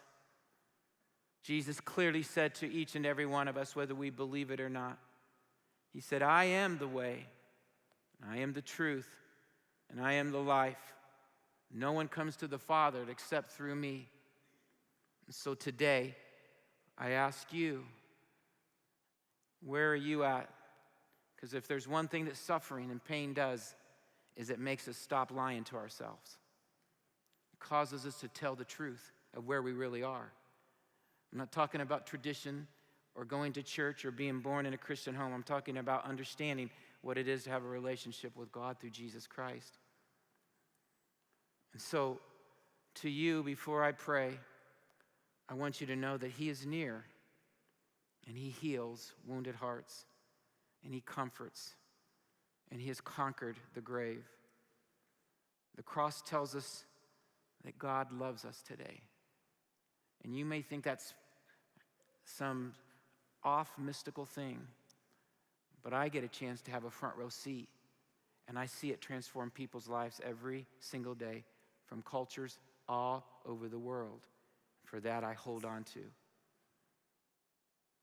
And because Jesus lives, there's hope beyond the ashes. I would like to pray for you humbly if you would allow for that. And out of respect, I'm asking you, if you would you bow your heads with me? And so right now, I pray in the name of Jesus for each of my brothers and my sisters here in this place, that as we go from here, that you would begin and continue to do the work that you've called them to do. If there's someone who needs healing, I pray that you would help them with their healing. If there's someone that's doubting their faith, that you would speak powerfully to them. there's someone that is lonely, you would grant them brothers and sisters to come around and see them and value them, and that you would give them the hope that they need. May this nation rise from the ashes to the potential of what can be, and we trust you for your help in this process. And I pray this in the mighty name of Jesus. Amen. I think I'm to close this time, and if that is true, is that true? Yeah? I'm not overstepping my bounds? The Lord bless you, and the Lord keep you, and the Lord make his face shine upon you and be gracious to you, and the Lord turn his face toward you and give you peace. Amen.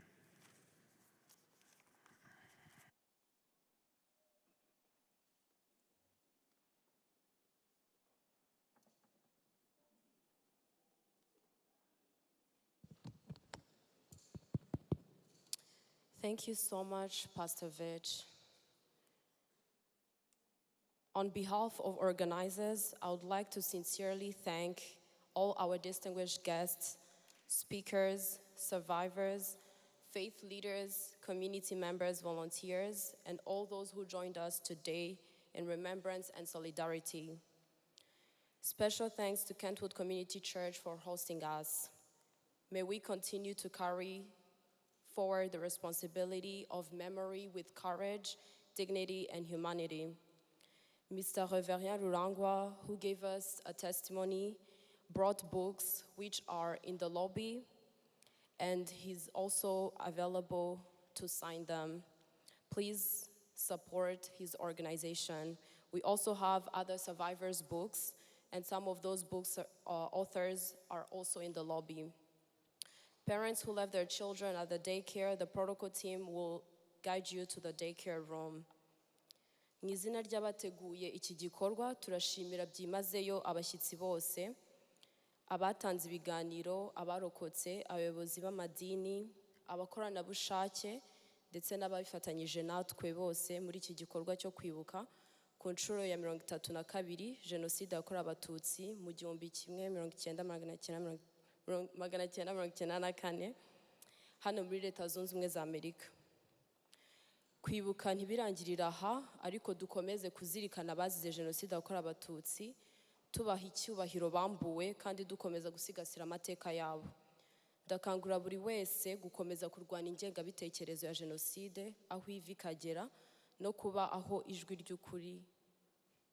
By'umwihariko ndakangurira urubyiruko kumenya amateka yacu no kuyasigasira kuko ari twe tuzakomeza gutwara uwo murage w'ukuri n'ubumwe mu gihe kizaza.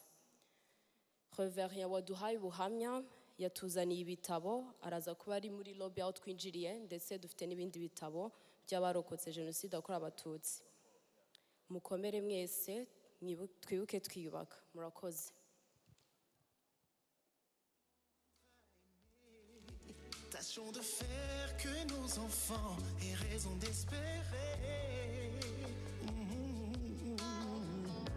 Intambwe utera niryo shema tugukesha, tubibona nk'intero idusaba inyikirizo wa mushumba dutezeho.